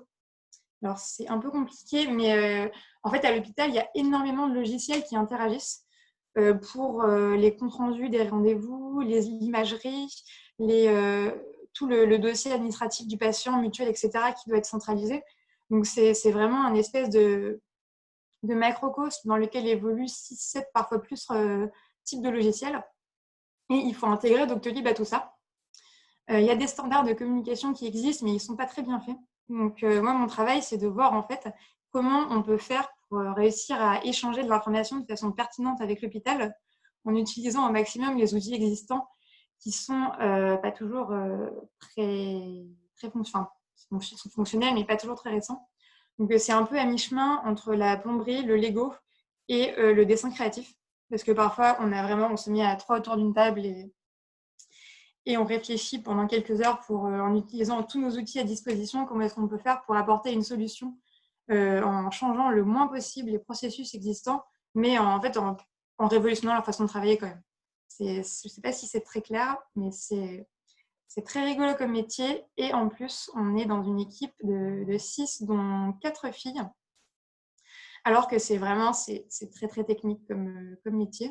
Mais j'espère vous avoir illustré avec mes problèmes de plomberie que technique ne veut pas dire forcément inintéressant. Il y a plein de choses à faire et à construire sur des sujets techniques. En plus, sur des sujets qui apportent vraiment des solutions concrètes aux gens. C'est-à-dire que ça permet de faire de la prise de rendez-vous en ligne. Sur certains projets, on fait gagner une demi-heure par jour aux secrétaires. C'est une demi-heure qu'elles peuvent passer à mieux planifier des interventions médicales, à prendre plus de patients, parce qu'elles arrivent à retravailler les plages de consultation. Donc, c'est aussi l'avantage de Doctolib, c'est qu'il y a un lien permanent entre la partie tech et la partie opérationnelle. Je vois le hashtag plomberie est sexy, je le réutiliserai sur LinkedIn. C'est très sympathique. Et voilà à peu près ce que je fais. Je ne sais pas si vous avez des questions sur mon parcours ou sur Doctolib en général. Ouais, je pense que c'est super intéressant, Claire, ce que tu as raconté, tout ton parcours. C'est vrai que tu m'as cité quelques écoles que je ne connais pas en effet. Et oui, c'est vachement intéressant. Je pense que ton parcours, comment tu es arrivé à Doctolib aussi, c'est sympa à connaître. Voilà, j'ai bien aussi aimé la remarque de Gaël tout à l'heure là. C'est que bon, technique ne veut pas dire inintéressant. Il y a plein de choses à faire et à comprendre. Donc non, c'est super. Et je te remercie pour ton témoignage. Je pense qu'il y aura quelques questions dans le chat. Alors, je vois une question de Gaëlle. Est-ce que le système de Smart City est lié aussi à de l'intelligence artificielle? Alors, ça peut. Souvent, en fait, ce n'est pas nécessaire. Dans le sens où l'intelligence artificielle, ça demande d'avoir un bon niveau de données, enfin, une bonne qualité de la donnée. Et souvent, dans le type de données que peut récupérer un service public en France, la donnée est pas très dense, ou alors parce qu'elle est très souvent anonymisée. Et il y a souvent pas d'historique, donc c'est difficile de construire des modèles et de les entraîner pour les faire fonctionner. Dans la plupart des cas, un moteur de règles suffit. C'est-à-dire, en fait, un moteur de règles, ça va être quelque chose qui dit, par exemple, sur les chatbots, si vous dites bonjour, j'ai un problème avec ma facturation, il va juste prendre le mot facturation et vous diriger dans le type de réponse qui correspond à la facturation. Et par contre, dans les smart cities asiatiques, on va dire, ils utilisent plus d'intelligence artificielle, notamment pour de la reconnaissance d'images. Par exemple, à Singapour, pour la gestion des déchets, il me semble qu'ils ont un module de détection des déchets qui passe par de l'intelligence artificielle en comparant une image à un instant T et à un instant T plus 1 pour voir s'il y a des éléments fixes qui ne sont pas prévus à la base. Mais pareil, ça demande beaucoup de ressources et c'est très très peu compatible avec tout ce qui concerne le RGPD. Et concernant Doctolib, on n'utilise pas d'intelligence artificielle aujourd'hui. D'une part parce que 99% de notre donnée est de la donnée de santé, donc qui ne nous appartient pas, qui est entièrement cryptée et qui est uniquement consultable par les hôpitaux. Notre base de données est cryptée, c'est-à-dire que personne chez Doctolib ne peut consulter la base d'un patient si l'hôpital n'en a pas donné explicitement l'autorisation pour une période de 24 heures. Et sur les données internes, il me semble qu'on n'a pas suffisamment d'éléments pour que ça soit intéressant de créer des réseaux de neurones de type des réseaux de neurones tout court. Parce que ça pourrait être le cas si, par exemple, il y avait une entreprise de musique comme Spotify ou Deezer. Ça peut être intéressant pour eux parce qu'ils ont énormément de flux et d'écoute sur des différents types de morceaux, donc ils peuvent faire des grandes catégories et en faire quelque chose derrière. Chez Doctolib, on n'a pas ce genre de données ni ce genre d'usage. Super. Je regarde si...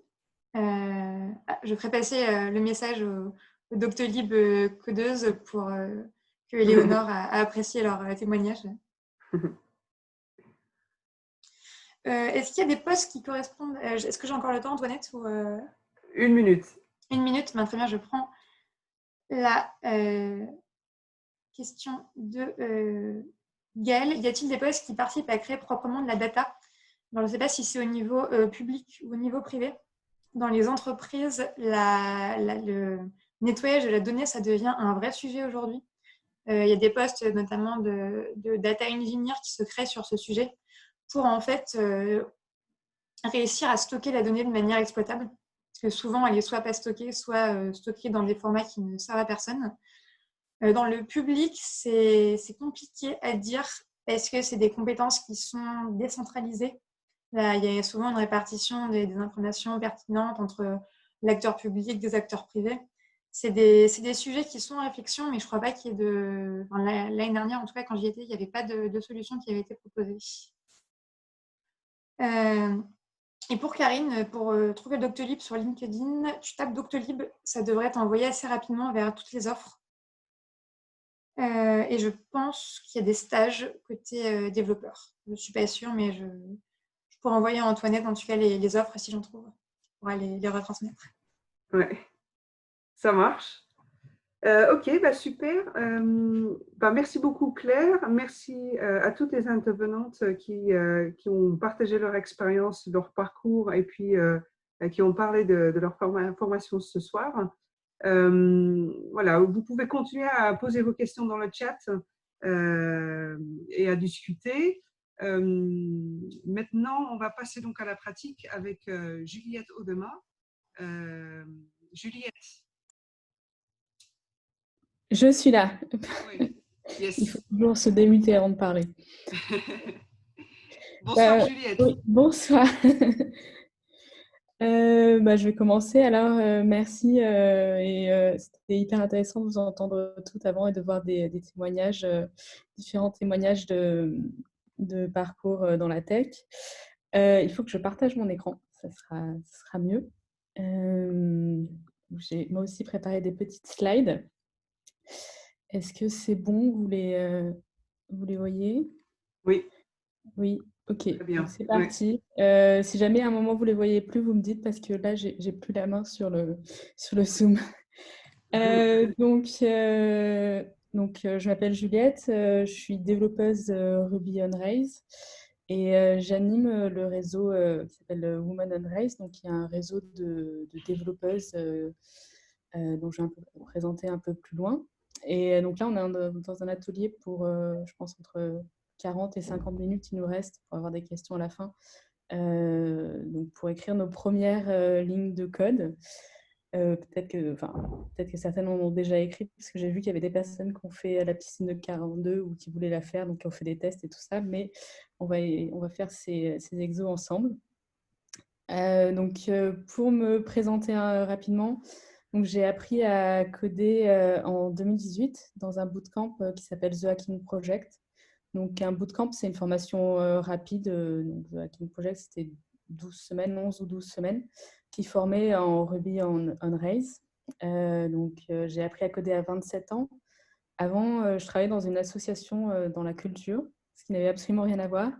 Et j'ai un master de gestion de projet culturel à la base, donc vraiment rien du tout à voir. Et j'ai voulu changer parce que je pensais à faire du code depuis quelques temps. Mon dernier contrat s'est terminé. Et on m'a parlé de ces bootcamps, donc de ces formations rapides où on pouvait trouver du boulot après. Et j'ai voulu tenter l'aventure et ça m'a énormément plu et je ne regrette pas du tout mon choix. Je suis actuellement développeuse Ruby on Rails chez Capsense. C'est une agence web spécialisée dans les plateformes de crowdfunding. Donc, mon travail tous les jours, c'est de coder des sites web. Et vous allez le voir pendant cette présentation, mais je suis fan des gifs de chat. Et j'ai pas mis de photo, mais j'ai mis un gif me représentant. Comme j'ai dit, j'anime le réseau Women on Rails. Donc, c'est une asso c'est un réseau, on va dire, de développeuses web. Donc, ça a été créé par des développeuses qui codaient en Ruby on Rails, mais on n'est pas sectaire. Il y a un meet-up, donc des réunions qui sont en ligne actuellement où on se retrouve régulièrement pour parler de code ou pour parler de ce qu'on fait actuellement. Donc, on a un Slack, c'est une sorte de forum. Vous pouvez nous rejoindre également. Et sinon, on a pas mal de ressources. Donc, une newsletter et un site ressources où, comme c'est indiqué dans le titre, il y a pas mal d'articles sur comment trouver un job dans la tech, comment postuler, comment faire son CV, qu'est-ce que c'est un processus d'embauche pour développeuses ou développeurs. Donc, si c'est des questions qui vous viennent par la suite, ça pourrait fouiller. Donc, comme j'ai dit, je suis développeuse Ruby on Rails. Et ce soir, on va faire un atelier en Ruby.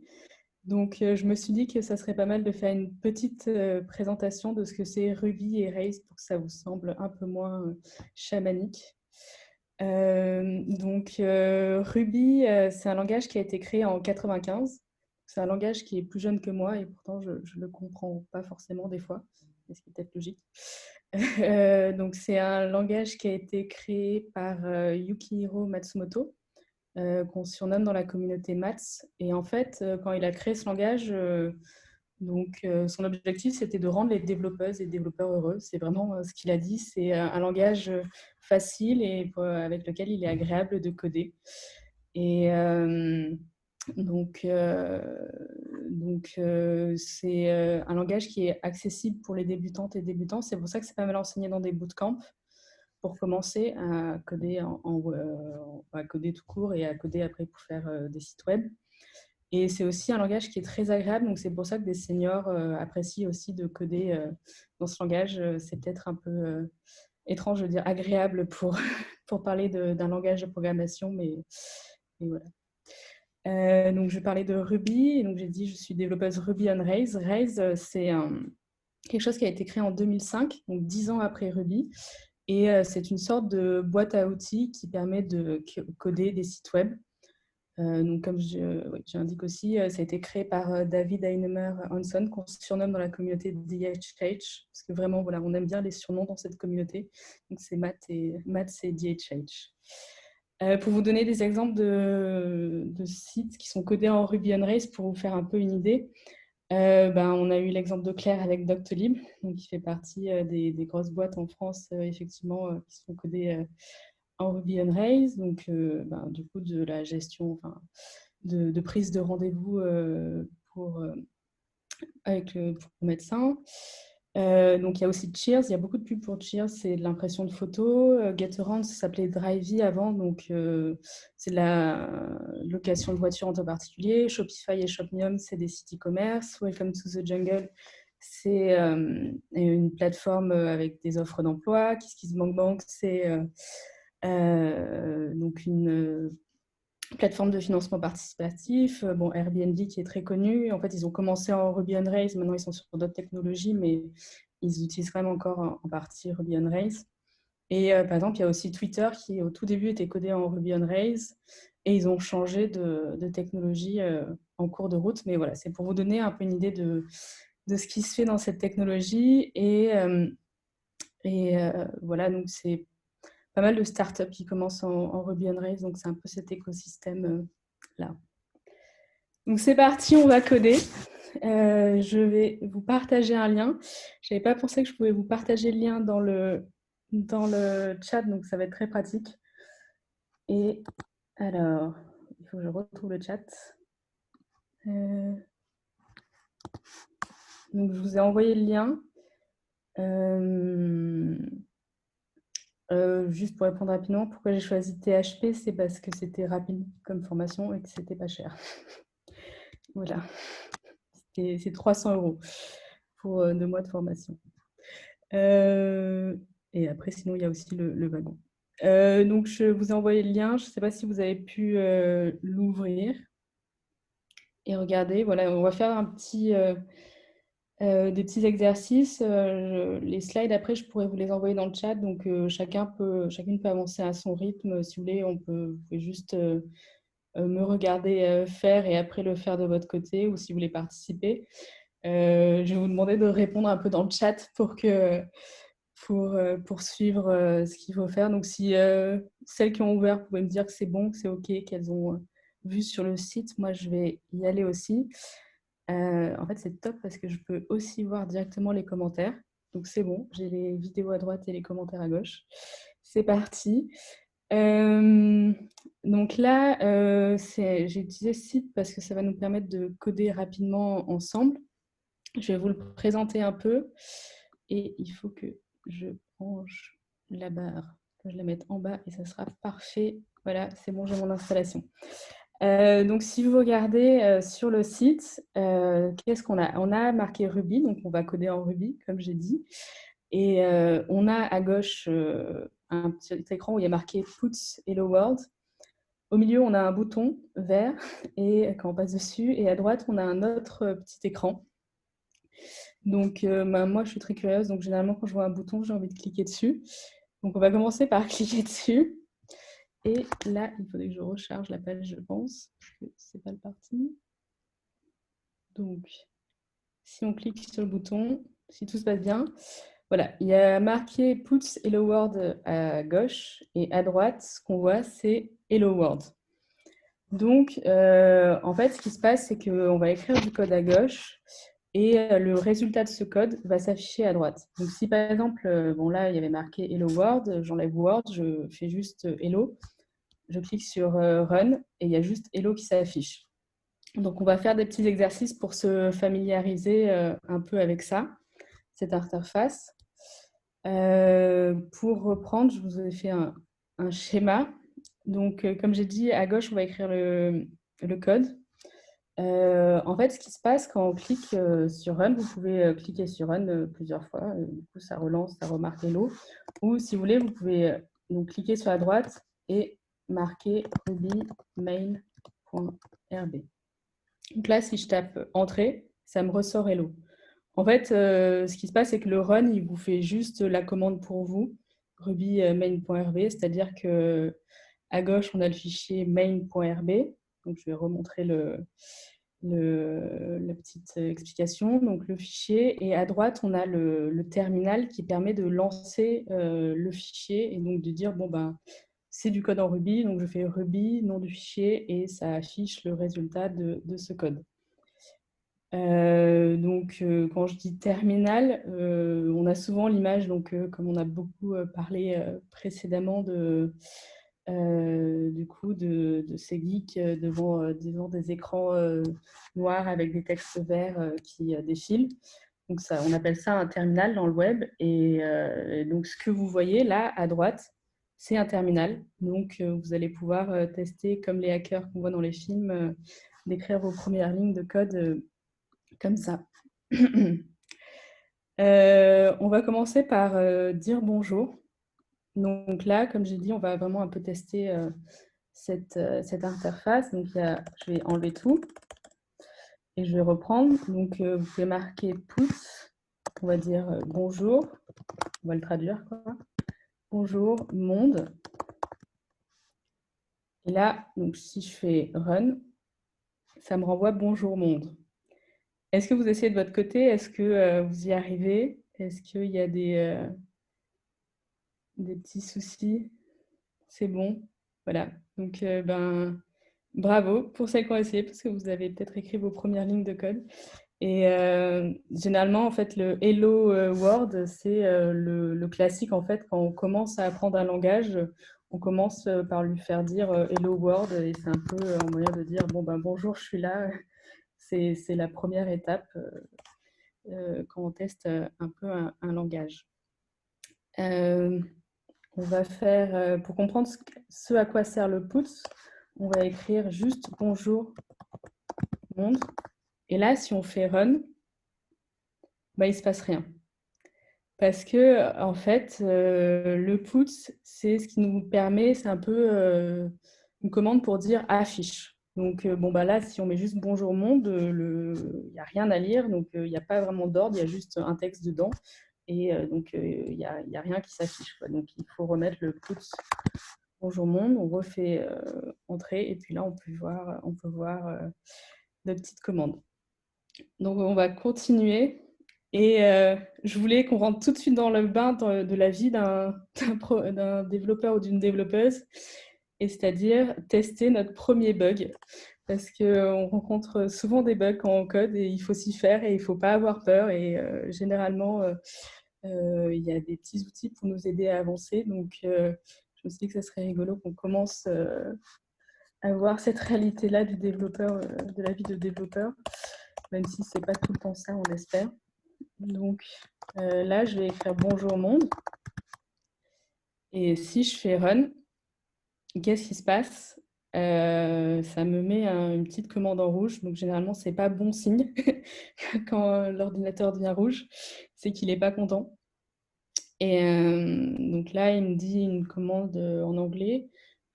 Unterminated string means end of file. Voilà, c'est pas nécessaire d'avoir un bon accent en anglais pour coder. Vous avez la vérité. Mais donc oui, il y avait une question dans le chat sur est-ce que c'est nécessaire de parler anglais? Le développement web s'écrit en anglais, donc c'est bien d'avoir des petites notions de base, et après on peut continuer à progresser. Donc là, est-ce que quelqu'un voit, quelqu'une, qu'est-ce qui a posé problème dans mon code et qu'est-ce qui fait que ça bug? C'est ça. Donc je vois des doubles cotes. Donc là, je rajoute run. Et là, c'est bon. Il arrête de m'insulter. Il a compris ce que je voulais faire. Et le bonjour monde s'affiche.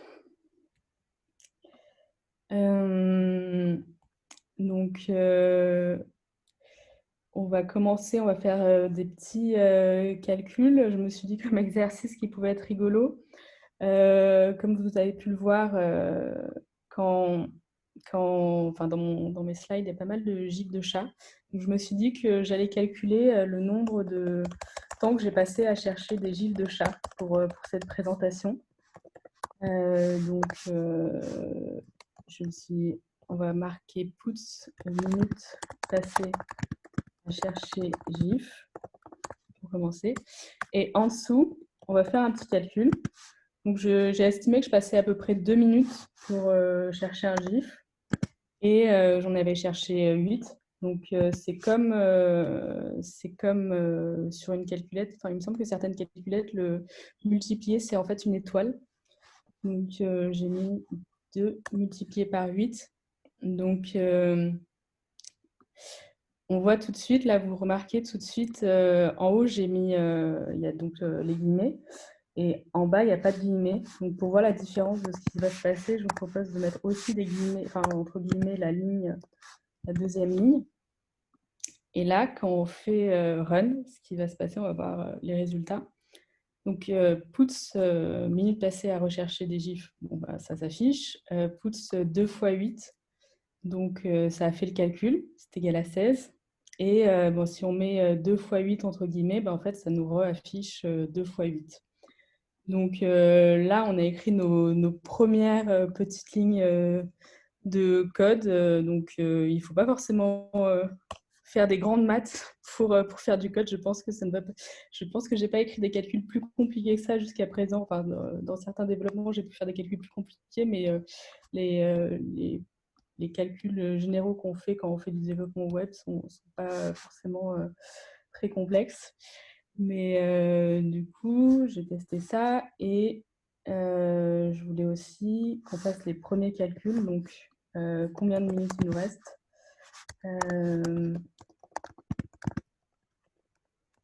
Donc là, on va faire un autre calcul, on va vraiment faire un calcul parce que sinon.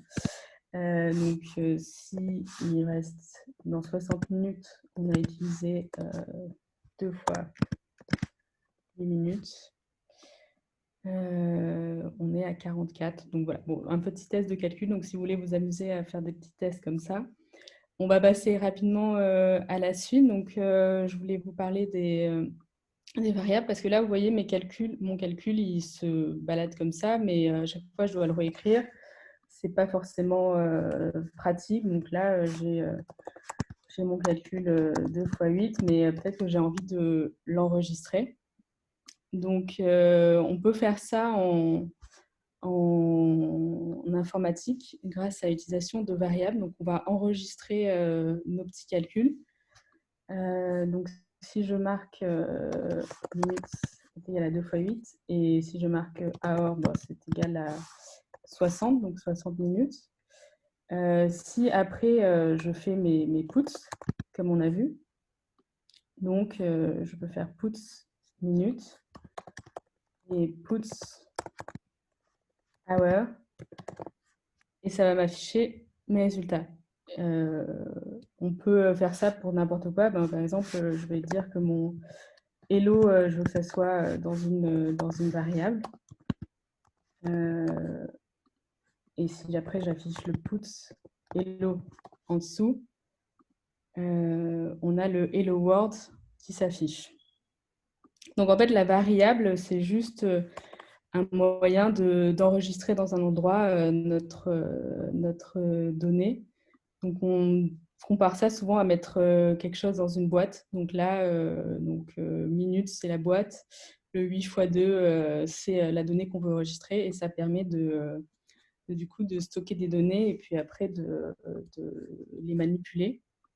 Est-ce que vous avez réussi à écrire des variables? Est-ce que vous voulez qu'on reprenne depuis peut-être le Hello World et l'affichage?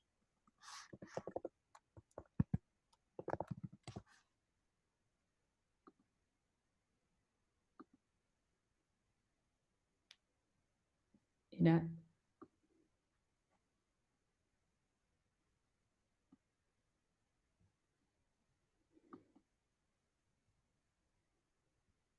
C'est bon.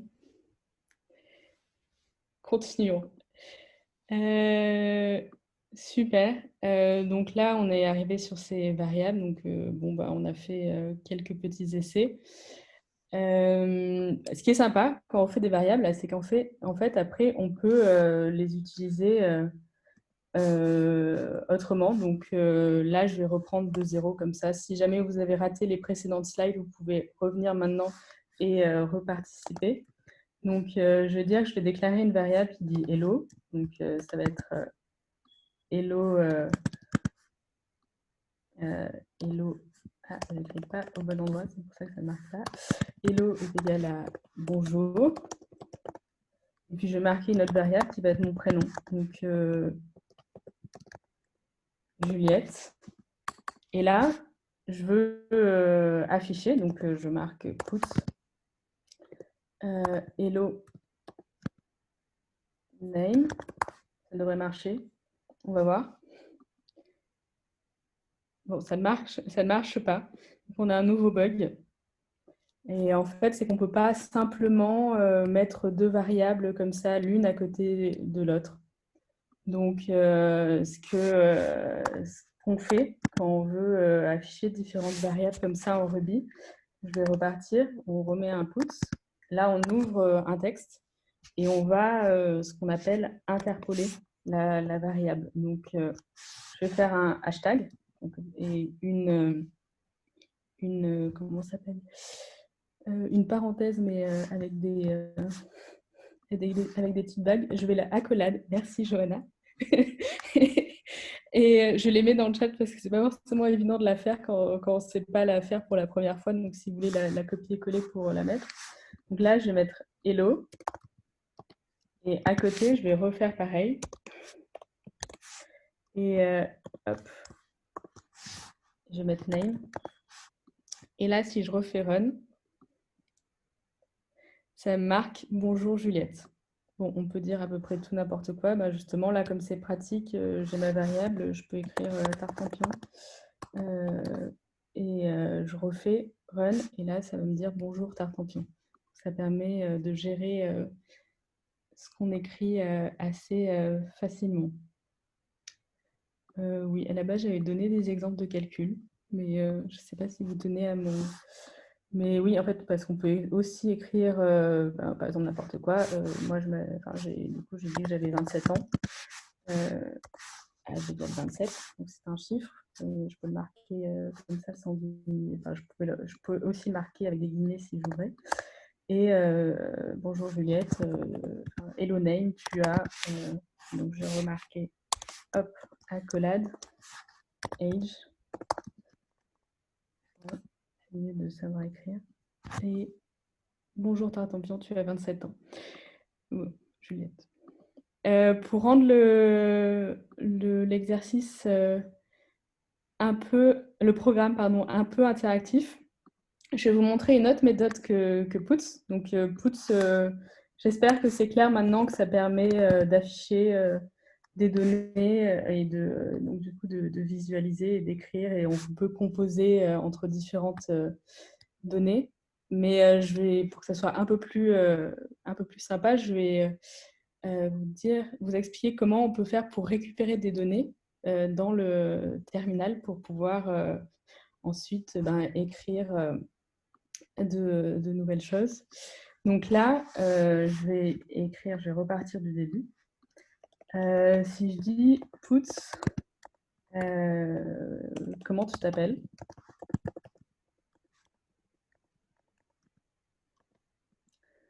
Je pars de là. Et là, ce que je vais faire, je vais déclarer une variable qui s'appelle name. Et je vais faire une méthode qui va sembler peut-être un peu magique au début, mais on va voir comment elle fonctionne dans le terminal. Et puis comme ça semblera un peu plus facile. Donc là, j'ai marqué name est égal gets.champ. Et si je fais put name à la fin, est-ce que c'est bon? Je vais runner le programme. Et là, qu'est-ce qui se passe? Donc, ça me marque comment tu t'appelles. Et le programme semble bloqué. En fait, get.champ, ça attend une réponse de notre part. Enfin, ça lance une sorte de formulaire dans le terminal et du coup, là, si je clique dans le terminal sur la droite, en fait, je peux écrire et je peux du coup marquer mon prénom. Et là, ça réaffiche mon prénom juste après. Donc, du coup, avec get.champ, on a récupéré Juliette et on a réaffiché Juliette. Ça sera peut-être plus simple si je le divise comme ça. Donc, si je remets hop, un petit séparateur. Non, c'est pas ça qu'on veut. Si je fais comment tu t'appelles, donc là, je remarque mon prénom. Et on voit le petit séparateur. Et donc, après, ça remarque mon prénom. Ce que je pensais faire là, ça serait d'un peu tout mettre en pratique ce qu'on vient de voir. Donc, le fait de déclarer des variables comme on a fait. Donc, je revois, donc name est égal à Juliette. Le fait qu'on puisse récupérer sinon une variable en faisant get.champ. Et ce que je vous propose, je ne sais pas si quelqu'un serait OK pour me dicter dans le chat ou même prendre la parole pour faire un des petits exercices que j'ai pensé pour la fin de cet atelier, où je vous propose d'écrire un programme, donc quelques lignes de code, qui demande un prénom et qui dit ensuite bonjour à ce prénom. Donc, si quelqu'un a envie de le faire, vous pouvez faire vos propositions, pardon. Moi, je vais juste noter ce que vous me proposez et écrire du coup comment vous penseriez faire ça. Donc, un petit programme qui demande le prénom à la personne et qui lui dit bonjour.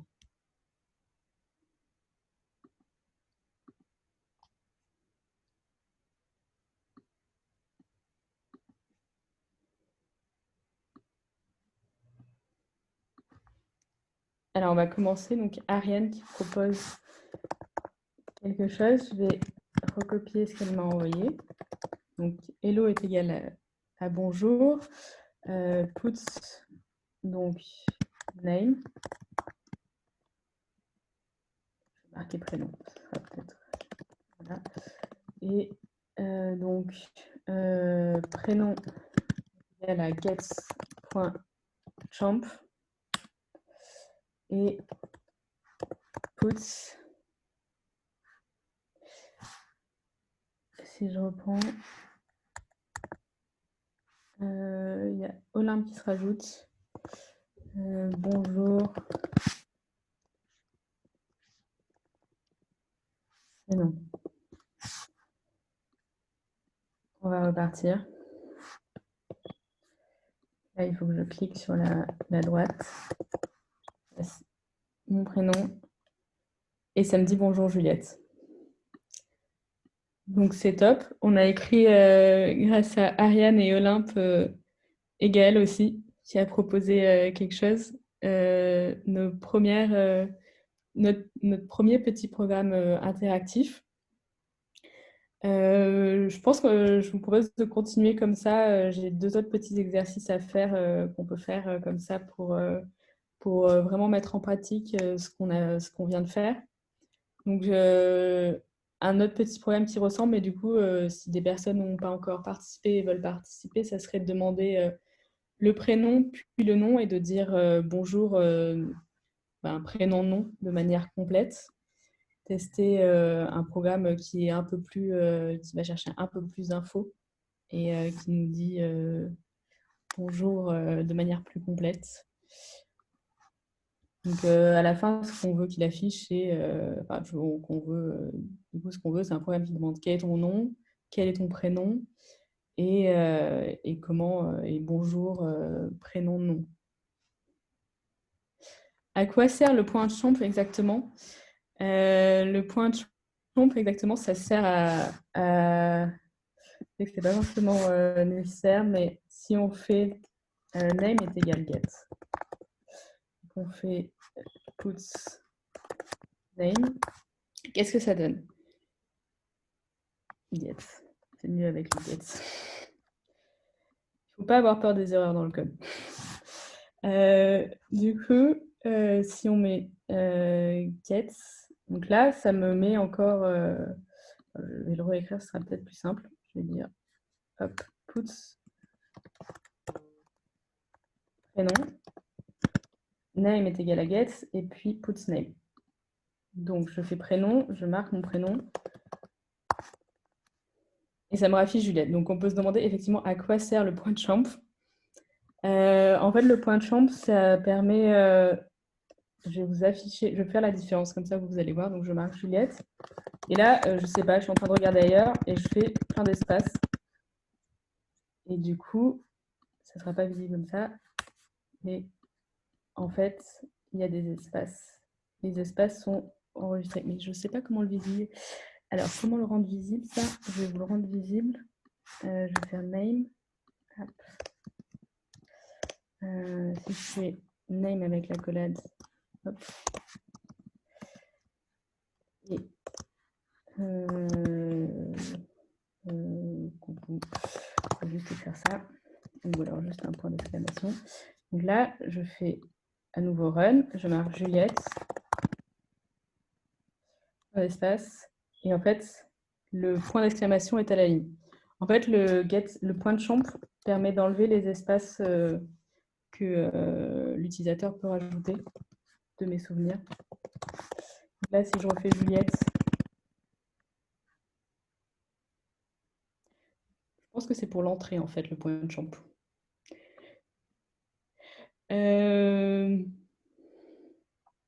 Du coup, si on reprend le logiciel pour le prénom et le nom, donc là, j'ai eu plusieurs propositions.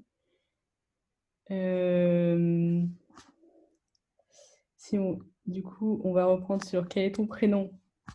Je vais reprendre le programme de Amina parce qu'elle n'avait pas eu, elle n'avait pas proposé à la première fois. Donc du coup, si je reprends exactement, si on fait donc ce que propose Amina, c'est réponse 1, réponse 2 égale quel est votre prénom, réponse 1 égale put.champ. Quel est votre prénom, réponse 2 égale put.champ. Alors déjà, c'est donc c'est point de champ. Et si on reprend, en fait, là, je vois, tu as déclaré, tu as mis les variables au début, donc réponse 1 est égale à vide et réponse 2 est égale à vide. Ce n'est pas nécessaire au début en Ruby de dire des variables, de les définir et après de les utiliser. Donc là, le programme, il va fonctionner normalement. Si j'ai pas... Hop. Non, put.champ, oui, c'est un problème. C'est get, en fait. Put, ça permet d'afficher et get, ça permet de récupérer. Donc là, ça fonctionne. Donc, quel est votre nom? Moi, c'est Audema. Votre prénom, c'est Juliette. Et là, ça marque « Bonjour, Audema Juliette ». Ça, c'est super. Et ce qui va se passer, en fait, c'est que si je supprime les 2 premières lignes, en fait, ça va aussi marcher. Donc là, si je reprends, je fais Audema Juliette. Et ça marque « Bonjour, Audema Juliette ». Donc, je ne sais pas, Amina, si tu as déjà fait du code ou peut-être du JS sûrement, où tu as pris l'habitude de d'abord déclarer des variables et après de les utiliser. Mais en Ruby, effectivement, il n'y a pas besoin de déclarer des variables. Je ne sais pas, Antoinette, si tu veux qu'on continue, parce que j'avais prévu un autre petit exercice, mais si tu veux quand même qu'on ait encore 10 minutes, 20 minutes. Oui, en fait, il nous reste 15 minutes, donc c'est comme tu veux. Je ne sais pas si on a le temps de faire un exercice en plus ou... Le dernier petit exercice auquel j'avais pu penser, c'était un petit programme qui permet de récupérer la la date de naissance. Et donc Camille, je pense que tu as récupéré les slides et tu as pu voir le petit programme qui était dedans. Et du coup, c'était un programme qui demande la date de naissance et qui calcule l'âge. Donc, je pense que Camille, tu avais déjà vu, tu as vu dans les slides ce qui avait marqué. Ah non, tu me l'as envoyé en privé, pardon, je n'avais pas vu. Et donc, du coup, donc le dernier exercice que je propose, pardon, c'est de faire un programme qui récupère l'année de naissance et qui donne l'âge de la personne en 2020. Ok. Et rapidement, en 5 minutes, et puis après, du coup, on pourra terminer.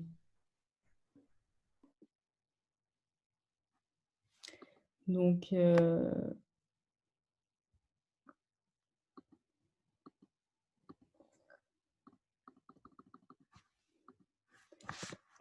si on peut le faire ensemble, je vais commencer. Donc, on peut demander quelle est ton année de naissance.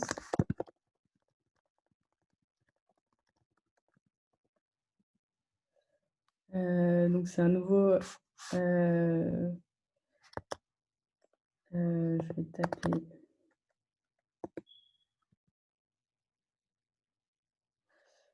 Year. Donc, c'est un get point de champ qu'on veut récupérer. D'ailleurs, si quelqu'un veut regarder ce que veut dire le point de champ exactement, parce que je ne suis plus sûre du coup entre les espaces et l'entrée, c'est pas mal.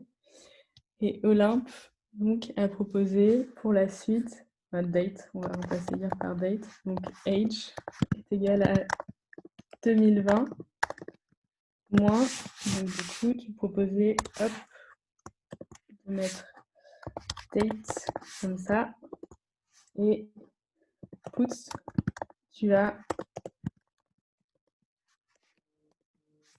Alors, tu as envoyé une correction avant que je puisse tester le programme. Mais donc là, si je run, une erreur. Donc pareil, il ne faut pas avoir peur des erreurs. Mais ce que ça dit, c'est que... Alors, il nous insulte un peu en nous disant « unexpected t-string ». Et en fait, effectivement, là, le hashtag plus l'accolade, ça sert quand on veut mettre du texte, enfin une des variables dans du texte. Donc là, pour faire le calcul, on a juste besoin de marquer 2020 moins date. Et là, mon année de naissance, je vous dis tout, 1991. Et il y a un petit problème. Parce que ça nous dit que string can't be converted into integer. En fait, effectivement, le get.champ, ça va récupérer ce qu'on appelle un string. Donc, bravo Amina, c'est str. Donc, c'est un format de données. Donc, pour lui, string, ça veut dire du texte, en fait. Donc, il ne sait pas que c'est un chiffre. Et pour lui dire que c'est un chiffre, je vais le faire un peu rapidement pour terminer l'exercice. Mais on lui dit transforme ce chiffre en... Enfin, ce qu'on récupère en chiffres. Donc, on fait un point oui. C'est une des méthodes de Ruby pour dire, bon, ben, ce qu'on vient de récupérer, il faut que ça soit transformé en chiffres. Et que c'est pas du texte, on le passe en chiffres. Et là, si on repart, 1991, donc j'ai 29 ans. Voilà, je pense que j'ai fait le tour de tous les petits exercices que j'avais prévus. Merci beaucoup d'avoir participé et c'était super sympa de lire vos réponses. Et voilà, et si jamais, je vais vous mettre après dans la conversation les liens vers les slides. Je vais juste les finir rapidement. Oui, j'avais prévu un petit chat de remerciement. Et à la fin, je voulais juste dire, oui, si jamais vous voulez continuer à découvrir le code comme ça, je vous conseille d'aller sur le site meetup.com. Il y a pas mal d'ateliers de code pour les débutantes et débutants, et notamment, il y en a dans les prochains jours. Donc, je vous invite à aller regarder si vous voulez faire d'autres petits ateliers de code, pas forcément en Ruby, mais en d'autres langages aussi. Et j'ai vu qu'il y avait de petites questions qui sont passées. Oui, je crois qu'il y a quelques questions encore. Je vais les voir. du coup, il y avait une personne qui me demandait un livre pour apprendre à coder. J'ai pas appris avec un livre, donc j'ai pas forcément de méthode, mais ce que je conseille beaucoup, qui est très bien pour commencer, parce que c'est en français, c'est Open Classroom. Donc ça permet de rentrer en douceur, on va dire, dans les formations et dans la formation de code. Et sinon, il y a, si vous voulez, vous pouvez taper Best Book for Developer dans Google et il y a plein de conseils de code, enfin de livres qui sont des classiques pour commencer. Et sinon, alors donc là, il y avait une question sur le code. Est-ce que ça a été facile de trouver un emploi après ta formation? Est-ce que les recruteurs connaissaient THP? En fait, les bootcamps commencent à être vraiment très connus et reconnus, pas seulement auprès des recruteuses ou recruteurs, mais vraiment dans le milieu de la tech. Donc, souvent, les entreprises ont entendu parler des bootcamps, ont des employés qui sont passés par des bootcamps et connaissent ces profils et savent comment les intégrer. Après, si pour moi ça a été facile, en fait, après ma formation, pour faire une petite chronologie, j'ai fait une autre petite formation qui était proposée par THP, dont le format n'existe plus actuellement, mais pour faire un peu plus de race pendant 2 mois et demi.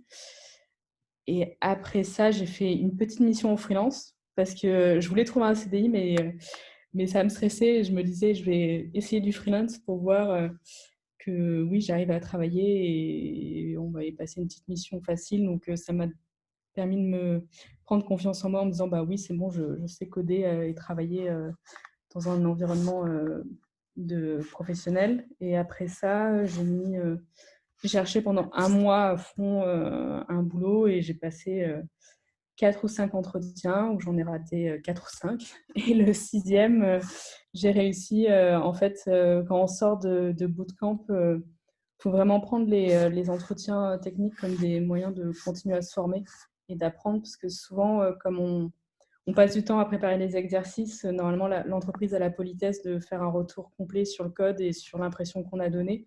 Donc, ça permet de s'améliorer et de continuer à progresser. Et je suis d'accord que freelance, en sortant de bootcamp, c'est pas forcément une bonne idée et c'est très difficile. Bon, après, si vous voulez faire ça, il y a des moyens de faire, mais c'est très stressant. Et je sais pas s'il y a d'autres questions. S'il y a des questions que j'ai pas vues passer, vous pouvez les réécrire, ou s'il y a des questions pour d'autres personnes. Ok. Enfin, c'était très, très cool, Juliette. J'ai appris plein de choses et je suis contente de l'avoir enregistré parce qu'il y a quelques trucs que j'aimerais bien revoir. En tout cas, l'outil que tu as présenté, ça a l'air un bon outil pour démarrer et c'est grâce à ça que voilà, ça va être accessible aussi. Et voilà, on ne connaît pas tous ces outils en fait pour commencer. Donc non, c'était très, très sympa et je te remercie en fait pour ce cours d'initiation. Merci encore à tout le monde d'avoir participé. Et je vous envoie les slides. Ouais, ouais, ça marche. Et moi, je vous envoie l'enregistrement. Et voilà, donc vraiment un grand merci à tout le monde. Donc, merci à toutes les parties, aux intervenantes, à Juliette d'avoir animé l'atelier et à tous les participants en fait ce soir. C'était vraiment génial de vous voir, tous ce soir. Et moi, ça m'a donné envie d'apprendre plus sur le code et de savoir un peu coder mes propres lignes en Ruby. Donc voilà, c'est la fin. Donc je vous remercie tout le monde. Bonne soirée à tout le monde. On envoie toutes les infos cette semaine. Bonne soirée à tout le monde et à bientôt du coup. Merci, bonne soirée tout le monde. Merci. Bonne soirée. Très bonne soirée. C'était super. Merci, bonne soirée. Merci, bonne soirée.